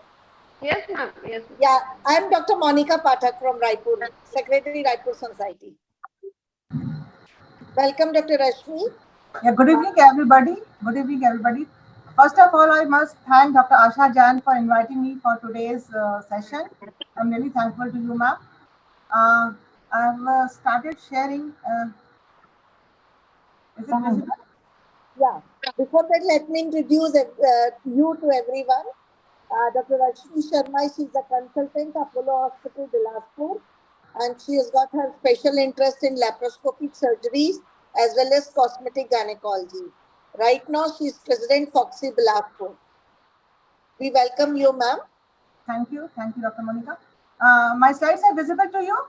Yeah. No, right now, no. No. Asha ma'am. Yes. Asha ma'am को कुछ करना होगा आपको. अभी करती हूँ. Asha ma'am, there is a call from labor room. I'll join very soon. I'll come back and join you all. All right. Sorry. I'll join in short while. Is it visible now? Yes, it is visible. So you don't need me. Yeah. It's done. So gestation trophoblastic disease refers to heterogeneous group of interrelated lesions that arise from abnormal proliferation of placental trophoblast. And they include both benign and malignant lesions. Benign lesions are complete herpetiform mole and partial mole. And in malignant lesions, it is invasive mole, placental site trophoblastic tumor, and epithelioid trophoblastic tumor, and choriocarcinoma. Today, we will talk only on benign conditions, that is herpetiform mole. Its incidence in UK, all GTD cases are nationally registered with Central Pathology Review. So the incidence, they know it is for complete mole, it is 1 to 3 per 1,000 pregnancies, and for partial, it is 3 per 1,000 pregnancies. And in our country and Asia and North America, it's more frequent in our country, in Asian countries, rather than in North America or Europe. What are the risk factors for herpetiform mole? It is advanced maternal age, very young age of conception, previous molar pregnancies increases chances by 2 to 10%, blood group A, and there is a decreasing consumption of protein and animal fat, oral contraceptive, folic acid vitamins use have also been implicated in having higher incidence of herpetiform mole.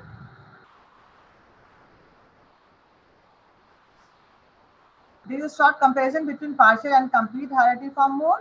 Its instance I already told you. And karyotyping, it complete, it is diploid, and in partial, it is triploid. And in pathology, fetus and embryo are absent in complete form, complete molar pregnancy, and it is present in partial molar pregnancy. Amnion, fetal erythrocytes are also absent in complete molar pregnancy, and it is present in partial. Villus edema is diffuse in complete molar pregnancy, and it is focal in partial. Trophoblastic proliferation is marked in complete molar pregnancy, and it is focal or minimal. Then trophoblastic epithelium is marked in complete molar pregnancy, and it is mild in partial molar pregnancy. On immunostaining, P57KIP2, it is negative in complete molar pregnancy and it is positive in in partial molar pregnancy. On clinical examination, when we do uterine size assessment, it is large for dates for complete molar pregnancy. It is small or corresponding to dates of gestation in partial mole. Fecal uterine cysts are present in 25 to 30% of cases in complete molar pregnancies, whereas it is absent in partial. Initial HCG levels are more than 1 lakh in complete molar pregnancy, and it is less than 1 lakh in partial molar pregnancy. And progression to GTN is more common in complete molar pregnancies, and it is less than 5% in partial mole. And progression to choriocarcinoma is 3% in complete molar pregnancy, and it is less than 1% in partial mole. On clinical findings, these days, because of universal use of ultrasound, classical findings are missing, but still irregular vaginal bleeding is the most common presenting features, which varies from spotting to profuse bleeding, and sometimes they give history of passage of grape-like vesicles also. Then positive pregnancy test and supporting ultrasonic sonographic evidence, these three, they really clinch the diagnosis of molar pregnancies. The less common presentation of molar pregnancies include hyperemesis, excessive uterine enlargement, signs and symptoms of hypothyroidism, then early onset of preeclampsia and abdominal distension due to fecal uterine cyst.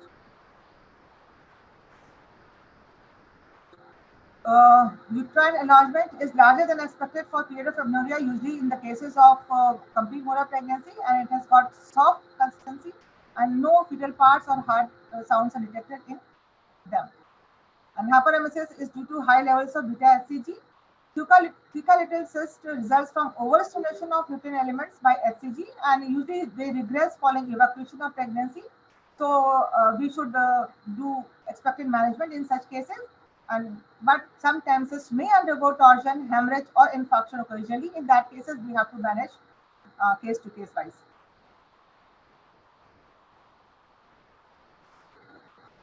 In differential diagnosis, we have to think of threatened abortions, missed abortions, fibroid with pregnancy, and multifetal pregnancy. Usually, they come in differential diagnosis of partial molar pregnancies. Now, what are the complications? Usually, they may land up with excessive bleeding and hemorrhage with severe anemia, preeclampsia or eclampsia, acute respiratory distress because of embolization of prophylactic tissues. Then sometimes the molar pregnancy keeps on bleeding, and then that may lead to uterine perforation, infection, DIC, and thyroid storm. For diagnosis, we must have beta HCG measurements. Usually, it is very high in complete molar pregnancy, and it's not so high in the partial mole. In ultrasonic examination, in complete mole, we usually see snowstorm appearance. But in partial mole, it has features that include thickened multicystic placenta along with some fetal tissue. Ratio of transverse to AP diameter dimension of gestation sac of greater than 1.5 along with thickened multicystic placenta is highly suggestive of partial mole.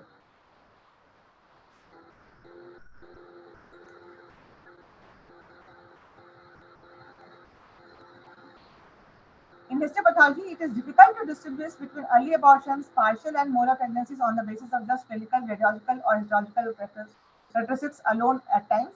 So in that cases, combined analysis of ploidy analysis and P57KIP2 staining are helpful in arriving at diagnosis. So the different scenarios that point toward diagnosis are for complete mole, diploidy is there, and P57KIP2 is negative. While in partial mole, it is diploidy pregnancy, and P57KIP2 is positive. For management, like in any other case, we have to do pre-operative evaluation that should include all the investigations to identify medical complications like preeclampsia, hypothyroidism, anemia, chloride depletion from hyperemesis and metastatic diseases. So they must have blood grouping and RH typing, the hemogram to know the status of her anemia, and liver and kidney function tests, serum thyroid level, and chest X-ray should be done as baseline investigations. CT and MRI are reserved for patients showing metastasis on chest X-ray or elsewhere. And blood should always be cross-matched arranged, and patient party must be informed and written consent should be taken for need of blood transfusion. And for termination of molar pregnancy, suction evacuation is the most desired treatment, and medical evacuation are done sometimes in partial molar pregnancy when there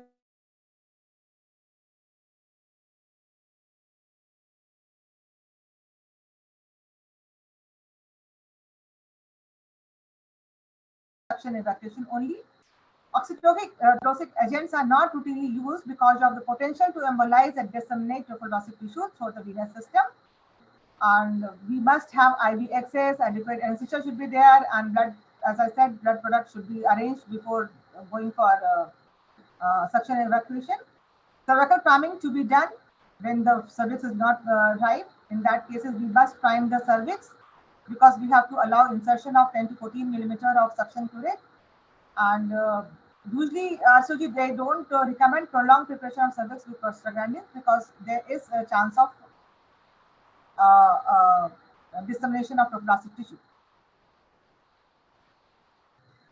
Oxytocin may be infused with the beginning of suction to limit bleeding. Usually, they recommend when the about to complete, when the suction evacuation is about to complete. In that case, oxytocin. In that time, oxytocin should be given. But at times when there is bleeding, profuse bleeding in the beginning of the suction, then that time one must start oxytocin infusion. And suction may be done, and it's best to do the suction under ultrasound guidance. And we may come to know about the completion of the procedure. And in that case also, suction cannula is not needed to be moved here and there in the uterine cavity, because the placental tissue there come on its own when the suction cannula is inside the uterus. If bleeding continues despite oxytocin, methergine, carboprost, or misoprostol may be used. And sometimes uncontrolled bleeding may require pelvic arterial embolization or even hysterectomy.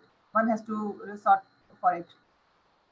Anti-D should be administered to Rh negative women because fetal tissue in partial mole may include RBCs and D antigen.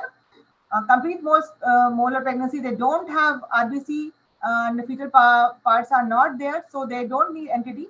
But we come to know the definitive diagnosis of partial, whether it is partial or complete. It is done only after the pathological evaluation, and it may take time. So it is good to give anti-D to all the molar pregnancies post evacuation. Sometimes we have to resort to hysterectomy when the family is complete and when there is intractable hemorrhage and the bleeding is not being controlled and you don't have access to arterial embolization. In that case, we may go for hysterectomy, though it is very rare these days, and only when the cervix is not ripe and family is complete, we go for it. And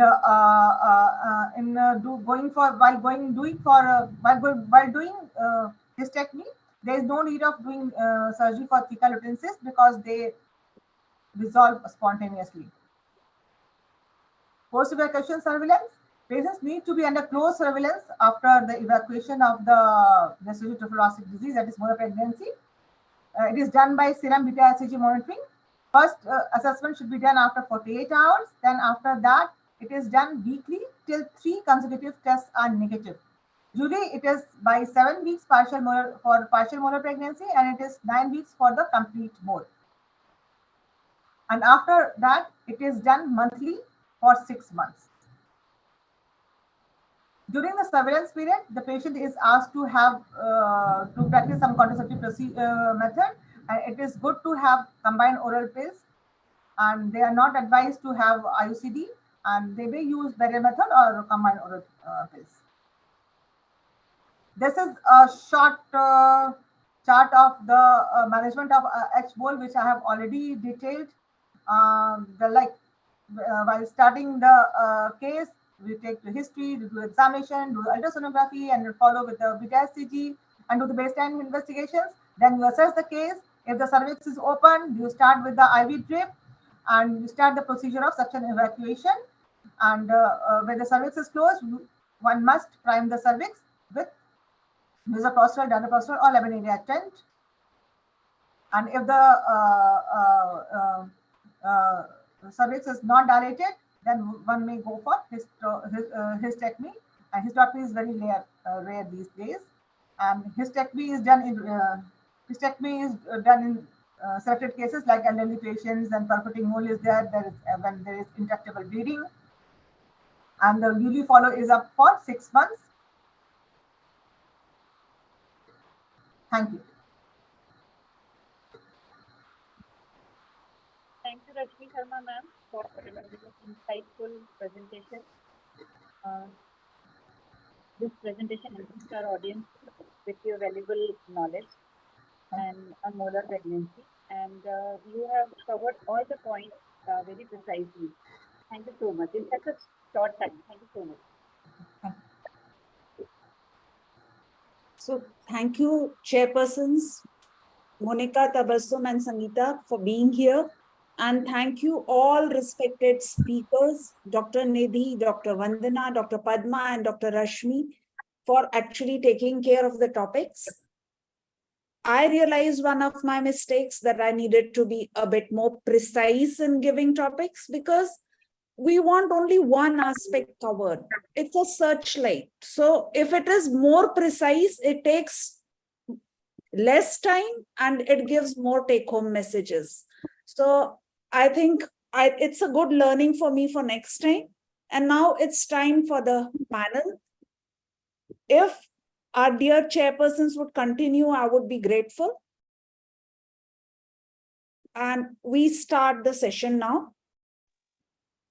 So this then is the panel. I would request all panelists, please put on your video so that we can see you.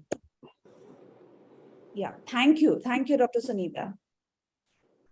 I have not assigned questions to anyone. You're free to take the questions yourself, because you've already heard all the theory. Now we are just going to recap what we remember of it. You know, when a patient has come to us, how we are going to deal with it. So this is the searchlight on first trimester bleeding. My spiritual mentor, Swami Anubhavananji, says, everything that we know is only an excuse by which we should reach the unknown. So whatever we know, we are trying to know more and reach there. So with that, that's me, and I've been introduced and you know me.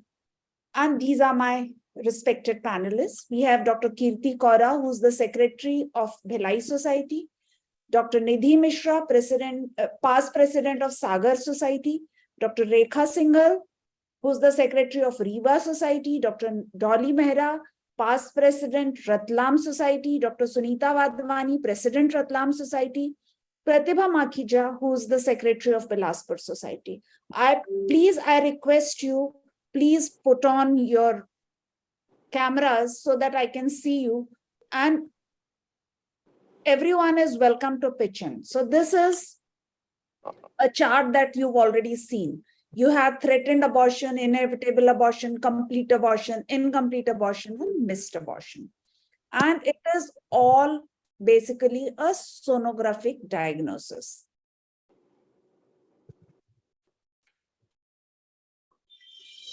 Dr. Nidhi explained this really well. Now we'll just go to the situation. Now the situation is such that there's a lady who's been married for 2 years, gravida 1, para 0, comes to the clinic with amenorrhea of 7 weeks. She has a history of regular cycles with bleeding per vaginum and mild pain in the back for the last 6 hours. Whole family has come and everyone is in a panic mode. What are you going to do? We'll take the proper history of the patient, ma'am. Yeah. And then go advise a sonography for her. So, you know, this is very important that the whole family is a panic mode. So what exactly are you going to do? I want every panelists to pitch in. You can add your ideas. It doesn't have to be just one person. We can counsel them regarding physiological bleeding also. We can counsel that there are chances that a lot of pregnant people, they can get a little bit of spotting, but it is not not to worry so much. So we can confirm the fetal heartbeat by doing an ultrasound, and that will decrease their panic. So we can do that. We can do the counseling. We can advise them ultrasound investigation. Madam, we can do a baseline per spectrum examination, so that if there is some vascular lesion or some local lesion, we can rule out. And definitely transvaginal scan will help us to decide further. So many, like we have to do a counseling. Once the scan is done, we can counsel for basically for other viability of the fetus and other things, depending on the scan. I would like to add one more thing here, along with the routine investigations which we are going to do for an antenatal patient. We will also get her beta HCG level done, so that we can repeat the beta HCG level after 48 hours. And then at that time, we can just convince the patient that yes, the beta HCG level is rising and the pregnancy is moving towards the right side. So what are you actually going to counsel her? And what is the specific counseling that you're going to do? They are all in a panic. They're sitting on your head, she's bleeding, she has pain. What are you going to do? What is the content of your counseling? Yeah, we have to explain them that even if it is a threatened abortion, there are fair chances that she will continue further her pregnancy with proper vaginal support and count. Okay, and if there is even patient with 4 abortions, they still have a 45% chances of having a live birth rate. So this counseling is a must regarding to the couple and the family members. Like there are less chances of abortion, and there are more chances of live birth. Okay, and now what about the investigations? Dr. Dolly said she would like a beta HCG. What other investigations do you want? All the routine investigations which we get for an antenatal patient, like the CBC, the sugar levels, the HIV status, the glucose screening test, the thyroid status, urine examination, all that has to be done for this patient. Okay, now you ask for basic investigations, including the blood group, thyroid, sugar. You also advise a scan. A scan is done and there is a 300.5 cc sac, which is intrauterine, with a fetal pole of only 5 millimeter, no cardiac pulsation seen, and there is a right corpus luteum, and there is a little free fluid in the lower uterine area. It's absolutely normal for a 5 millimeter fetal pole that we don't see the cardiac activity. We will wait till we see a cardiac activity once the the pole becomes 7 mm size. 7 mm is the cutoff at which we should see the cardiac activity. So a repeat scan has to be done after, say, around 1 or 2 weeks, according to the beta HCG levels. Yeah, we can correlate with the beta HCG levels. Anything else? What are you going to, again, we come back to the question, what will you reassure them? She has a little bit of bleeding. We know that this pregnancy might or might not continue. How will you counsel? And then they ask you that you are not able to tell that this pregnancy is good. So what is the need of the test? What will you say? Actually, positivity of the patient and the positive attitude of the patient's relative is a must during pregnancy, because psychology also plays a very major role in continuing the pregnancy. This is how you need to counsel the patient and their relatives, and it is usually effective. Support of the family is important for the patient. So the relatives also have to be counseled that they should have a positive mindset so that they can counsel the patient accordingly. And as we say that tender loving care is very important for these patients. So telling them that we will get to know after the next beta HCG level or the next sonography whether this pregnancy is going to go towards the right direction or there will be some trouble. So at present, there is nothing to worry. You continue with the pregnancy, relax, continue, take the medicines and just wait and watch. And it should be positive and negative both counseling. Patient should not be said only positive things about the pregnancy. Otherwise, later on they come to you and tell you that aapne to bola tha ki everything is fine, now the things have gone in a wrong way. So you need to do it either ways. So that is a very important point, that we need to keep a positive attitude, but the counseling has to be positive and negative. That is very correct, Dr. Sunita. And now, when do you want to repeat the scan? At least 2 weeks. 15 days. Yes. Yes. Would you want to wait for 2 weeks? It's 5 mm. 7 days. 7 days is fine. But the patients No, we will do a beta HCG. Yes. How often? After 48 hours and see the doubling. What is the minimum increase that tells you that there's a viable pregnancy? 66%. Okay. So would you repeat in a week? You are all saying no. It has to be 2 weeks. Minimum The scan 11 has days. to be 2 weeks. Or a minimum of 11 days. Yeah. That is as per NICE guidelines. Okay. So now, this is another situation that the scan was done and there was an extra uterine gestational sac seen in the right adnexa with a fetal pole with cardiac pulsations. There is some intrauterine fluid with low level echoes. There is also fluid collection in the pouch of Douglas. What is this? Ectopic pregnancy. Ectopic. Right-sided ectopic pregnancy. Unruptured ectopic. See here, madam, if you know what I mentioned, that if we do a beta HCG level, repeat a beta HCG level, if there is a rise of more than 66%, it would majorly confirm that the pregnancy is good and intrauterine. If the rise is between 50 to 66%, that means there is some issue, there can be ectopic. And if the rise is less than 50%, that means this pregnancy is not going to move ahead. But ma'am, this pregnancy is on the ultrasound. This is showing an ectopic pregnancy. So this is a confirmed ectopic. Activity is already there, ma'am. Yeah. In the ectopic.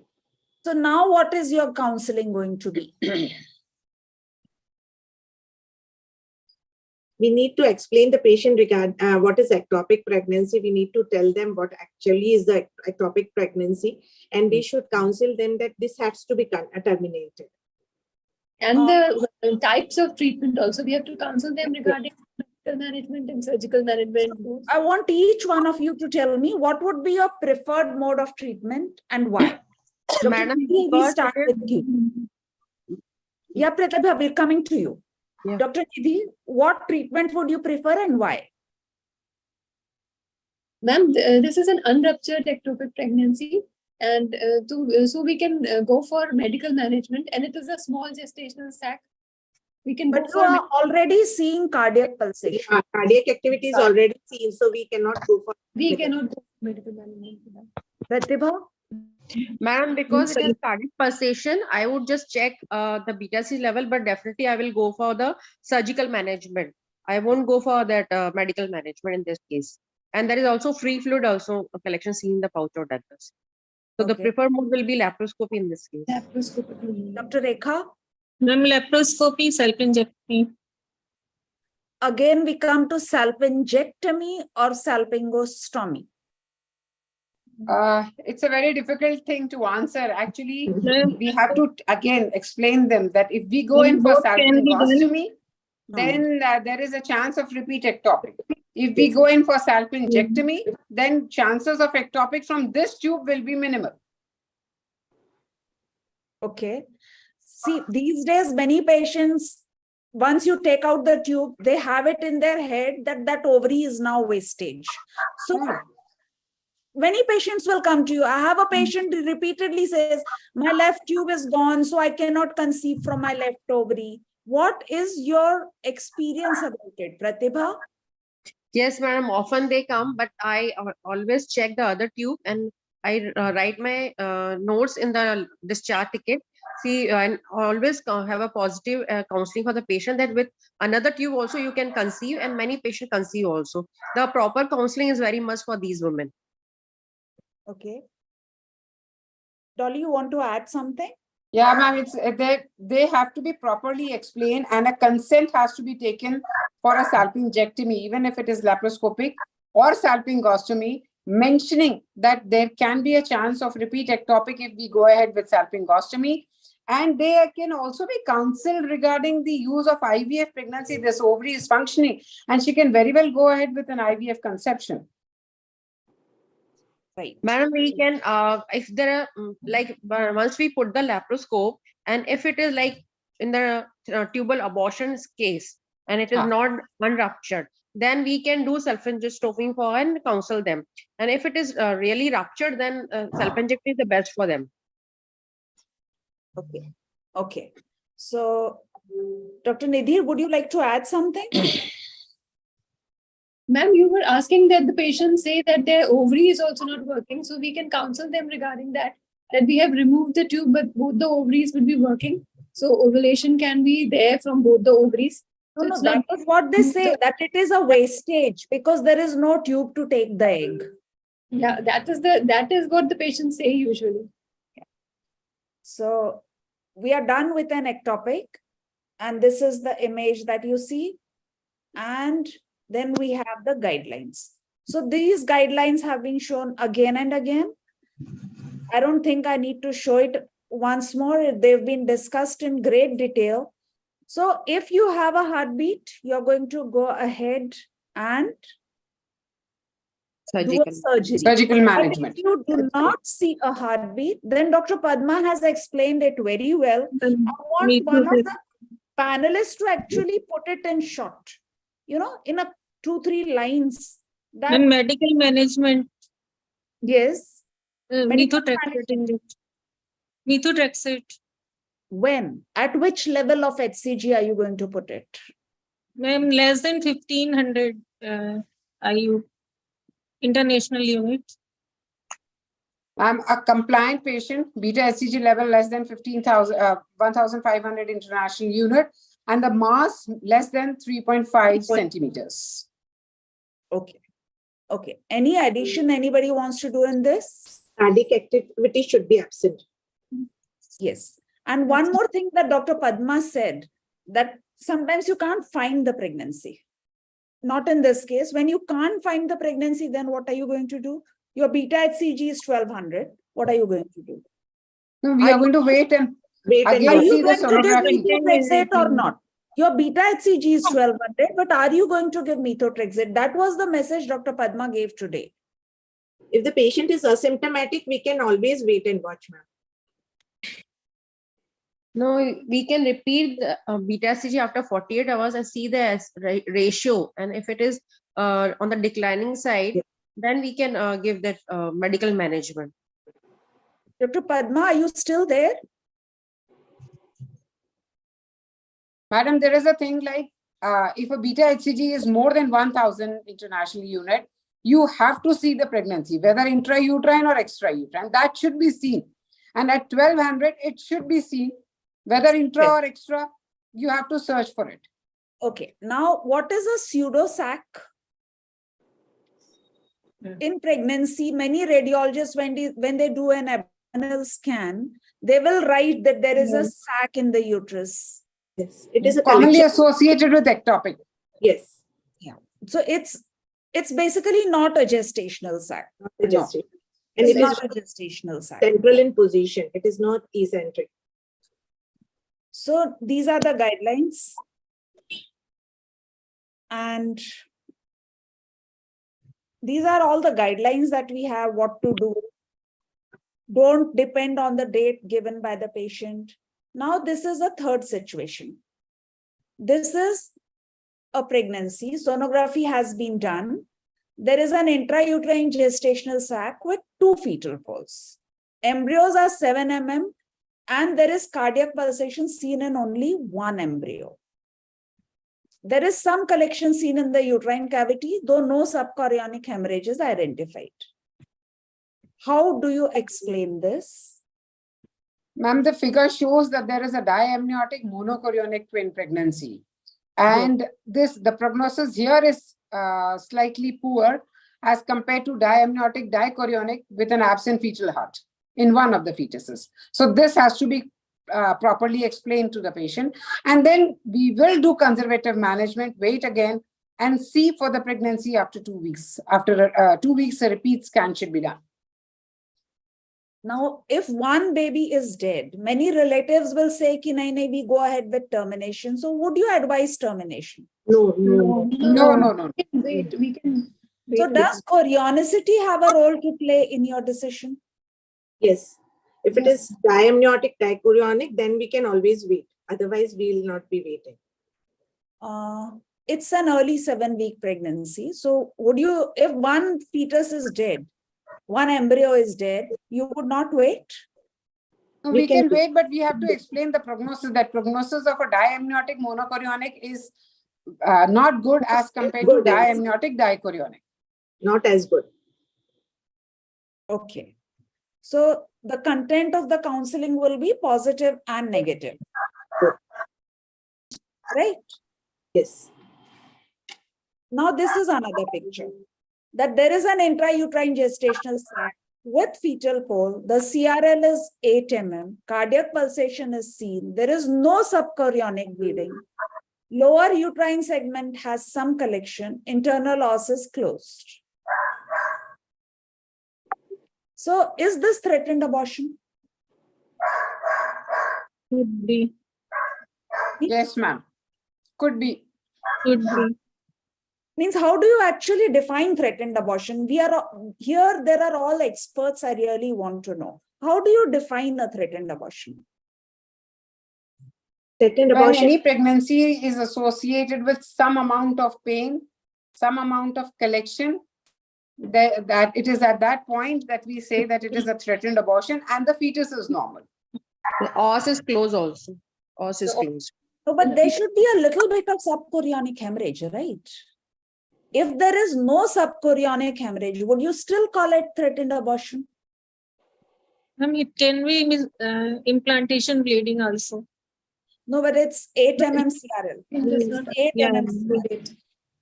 No. Commonly, madam, at this point, we do see some collections. But if it is associated with bleeding, then we'll call it as threatened abortion. If it is not associated with bleeding and pain, then we will just leave it and we will consider it as a normal finding. Because many times, along with the normal pregnancy, we do see some collection outside the gestational sac. All right. So means I want you to define what exactly is a threatened abortion. When do you call a pregnancy threatened abortion? When it is not threatened abortion? It should be a live baby. Hmm. The os should be closed. The patient must have symptoms related to like abortion in the form of bleeding or pain. Okay.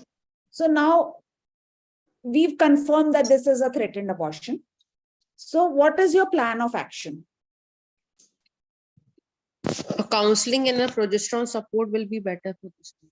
Bed rest. Bed rest. Just now we had a lecture which was shown that bed rest has no. In Indian scenario where the patient girls are working too hard, it is always better to tell them bed rest so that at least they should be doing their home rest. How many of you agree to this? Dr. Nidhi, Dr. Rekha, Dr. Dolly? Yes, ma'am. We can advise them to avoid strenuous work. Not exactly strict bed rest, but avoid strenuous work. Okay. So we have asked them to have a little bit of light activity and we've given them progesterone support. So when do you want to repeat your scan?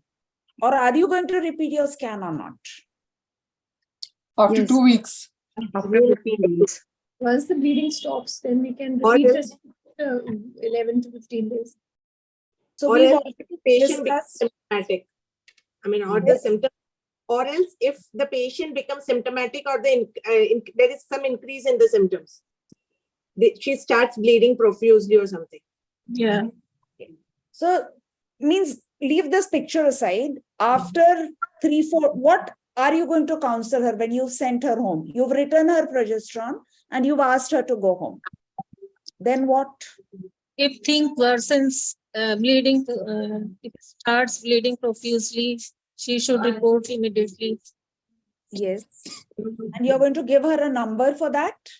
Yeah, Yes. contact number, 24 hours contact number she should have. Okay. Then if she's been given progesterone, are you going to give it oral, vaginal, cream? What are you going to give? Or injectable? Vaginal. Variable. Progesterone is given, we have to give vaginally. If we are giving dydrogesterone, we can give it orally. Okay. So what would be the dose? Ma'am, till bleeding stops, we can continue the injectable, and once the bleeding, if the bleeding is no more, then we can switch over to vaginal because it will mess up with the absorption.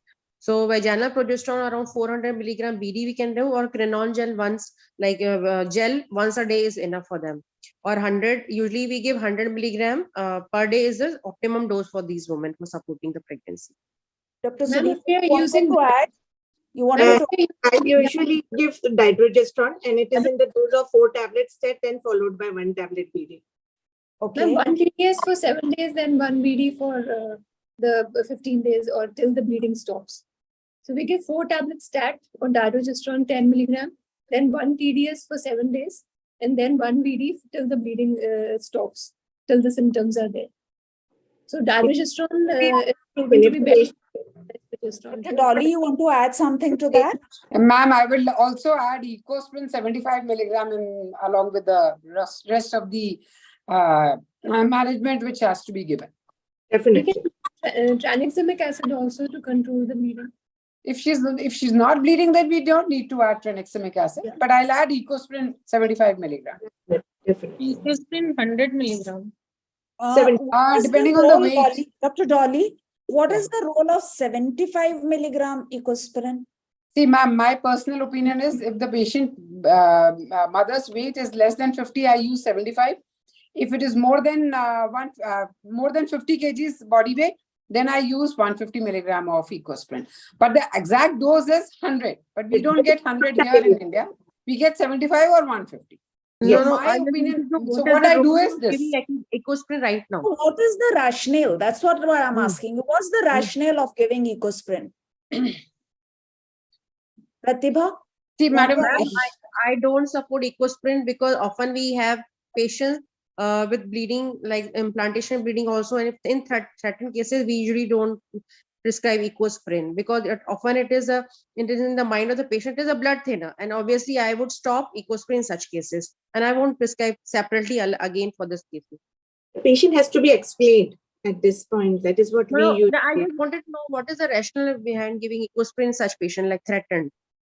You know, here we don't know the thrombophilia screening, etc. has not been done. And if suppose if she is one of those patients, so Ecosprin will be of help in this sort of a patient. Because we've not done all the screening, etc. over here just now. So for like if she's a one. What is the recommendation for progesterone total? How many weeks is progesterone going to be given? 16 weeks. 16 weeks. Till 16 weeks. At least 16. Okay. Now, one thing I want to ask this expert panel, that everything looks favorable. Bleeding has also stopped. Can you still lose the fetus? Yes. Yes. Yes. So what means why and how? She is 7 weeks right now, and she comes back after 2 weeks at 9 weeks, and you find that at 8 weeks, 5 days, the baby's died. Okay, so why can this happen, and how are you going to counsel about it? Ma'am, in women with PCOS, in women with uncontrolled thyroid, diabetic, and in such women, and in women with poor reservoir, we can have such pictures. And if some of them have a genetic abnormality, such fetus also can have a missed abortion in such cases. So despite support, she can land up in missed abortion. Okay. So again, the role of counseling is very, very important, because in the first slide that I told you about, it was that the whole family has come and it's sitting on your head, right? So, welcome back, Monica. Now we have another picture. And this was very well taken by Dr. Rashmi, but the uterus is 10 weeks size.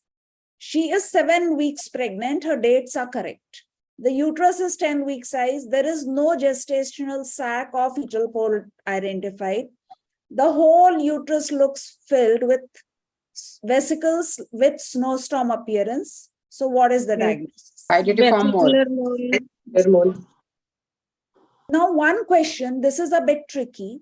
When is a vesicular mole normally recognized? Is it recognized at 7 weeks? No, madam. No. At least we should wait to 11 weeks. Like, and what about the beta HCG level? What is the complaint? Also, we have to see that thing Patient also. has come with bleeding. We are just discussing different scenarios that can happen. Now she has come with bleeding and pain. And when you see her, you've done a scan, the uterus is 10 weeks. And inside there is a star-studded appearance. So what? See, ma'am, on ultrasound, because the size of the uterus is more than the size of the gestational period, the diagnosis goes more towards the vesicular mole. And moreover, by around 7 to 8 weeks, you will definitely see a fetal pole. Even if it is partial mole or complete mole, if there is a snowstorm appearance, it does indicate that it is a molar pregnancy. Okay. So we have to understand that it's usually not diagnosed at 7 weeks, but rarely it can be. Then what treatment advice will you give? Suction evacuation. Any special investigations? Beta HCG. CBC, LFT, RFT, and X-ray chest as well. Yes, yes. So all those investigations are done. Then you have asked her for an evacuation. Anybody to quickly tell, Dr. Rashmi has done it very well, but anyone to tell what are the special precautions for that evacuation? Madam, usually suction should be done with the older suction machine which we use, not the MVA one. We should have oxytocin, and we should avoid methargin and then prostaglandins in such cases. And Sharp curettage. Sharp curettage also. Not to be done. Yeah, not to be done. And the position of the suction should be in the cavity, not at the fundus. All right. Something more? Oxytocin, I will not give, madam, in this patient. All right. You're We can not send giving the products. oxytocin. You are keeping oxytocin ready. Yeah. If Only she- if there is bleeding, and if there is excessive bleeding, I'll complete my suction fast and evacuate the uterus. All right. Madam, I Anything prefer else? to do under ultrasound guidance in such cases. I do evacuation under ultrasound guidance. Okay, agreed. But you're all missing one important point that Dr. Rashmi said over and over again. Blood, we should have a grouping crossing blood in hand. Yes. Yes. That is the most important thing, that you need to have blood ready. Okay. Yeah. So now, how long are you going to follow her up? For 1 year? SCG label. HCG is to be done how frequently? Initially, it has to be done weekly. For how till many days? Negative. Okay. Then monthly till 6 months. Okay. Now, one question I'm asking you, you have the products of conception in your hand. What test are you going to advise on that? Histopathology. Histopathology as well as the karyotyping. Histopathology and karyotyping. If needed, you can go for tumor markers as well, but otherwise these two are enough. So these are the various images that you see from, these are from Radiopedia, and you can see the star-studded appearance, the vesicles, the patient may be passing vesicles, and these are the classical features. You have the snowstorm or bunch of grape appearance and bilateral theca lutein cysts. Yes, yes, yes, yes. Okay, and then because of the lutein cysts, you may have their own side effects.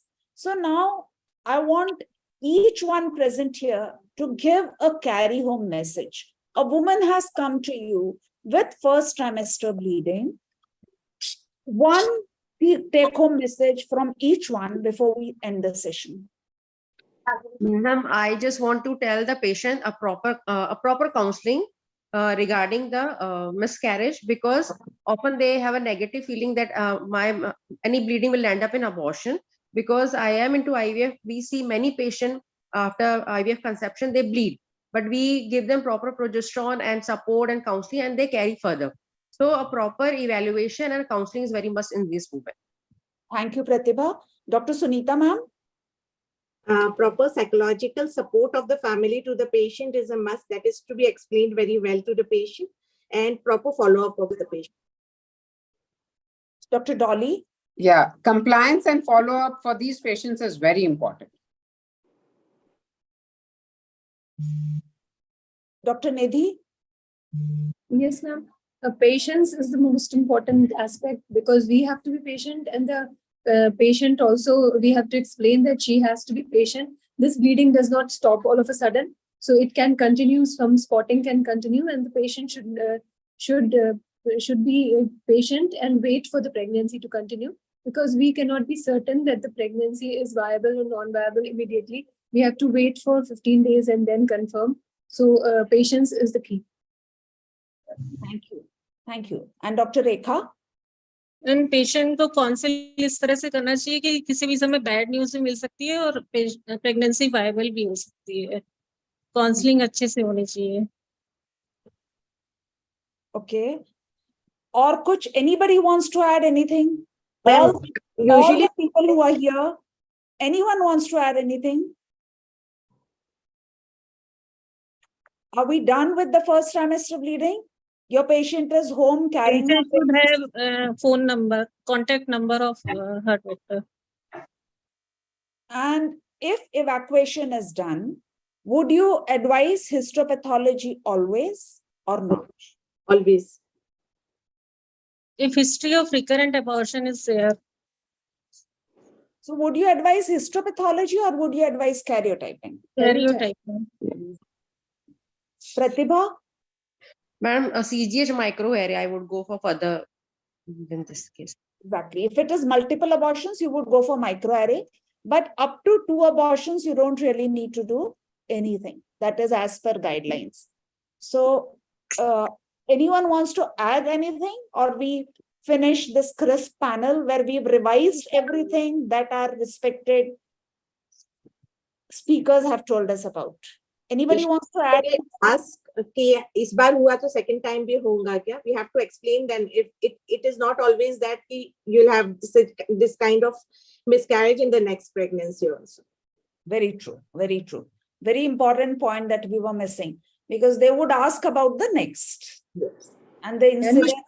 To get a complete workup before conceiving the next time. So if they have had a miscarriage, then they should go for a complete workup before, that is preconceptional counseling and preconceptional workup. Dr. Nidhi, after just one abortion, but after one abortion, just one abortion, would you go for all the investigations? Ma'am, if she's Not elderly, then yes, she should Not undergo these investigations. chromosomal analysis, etc. But we should go for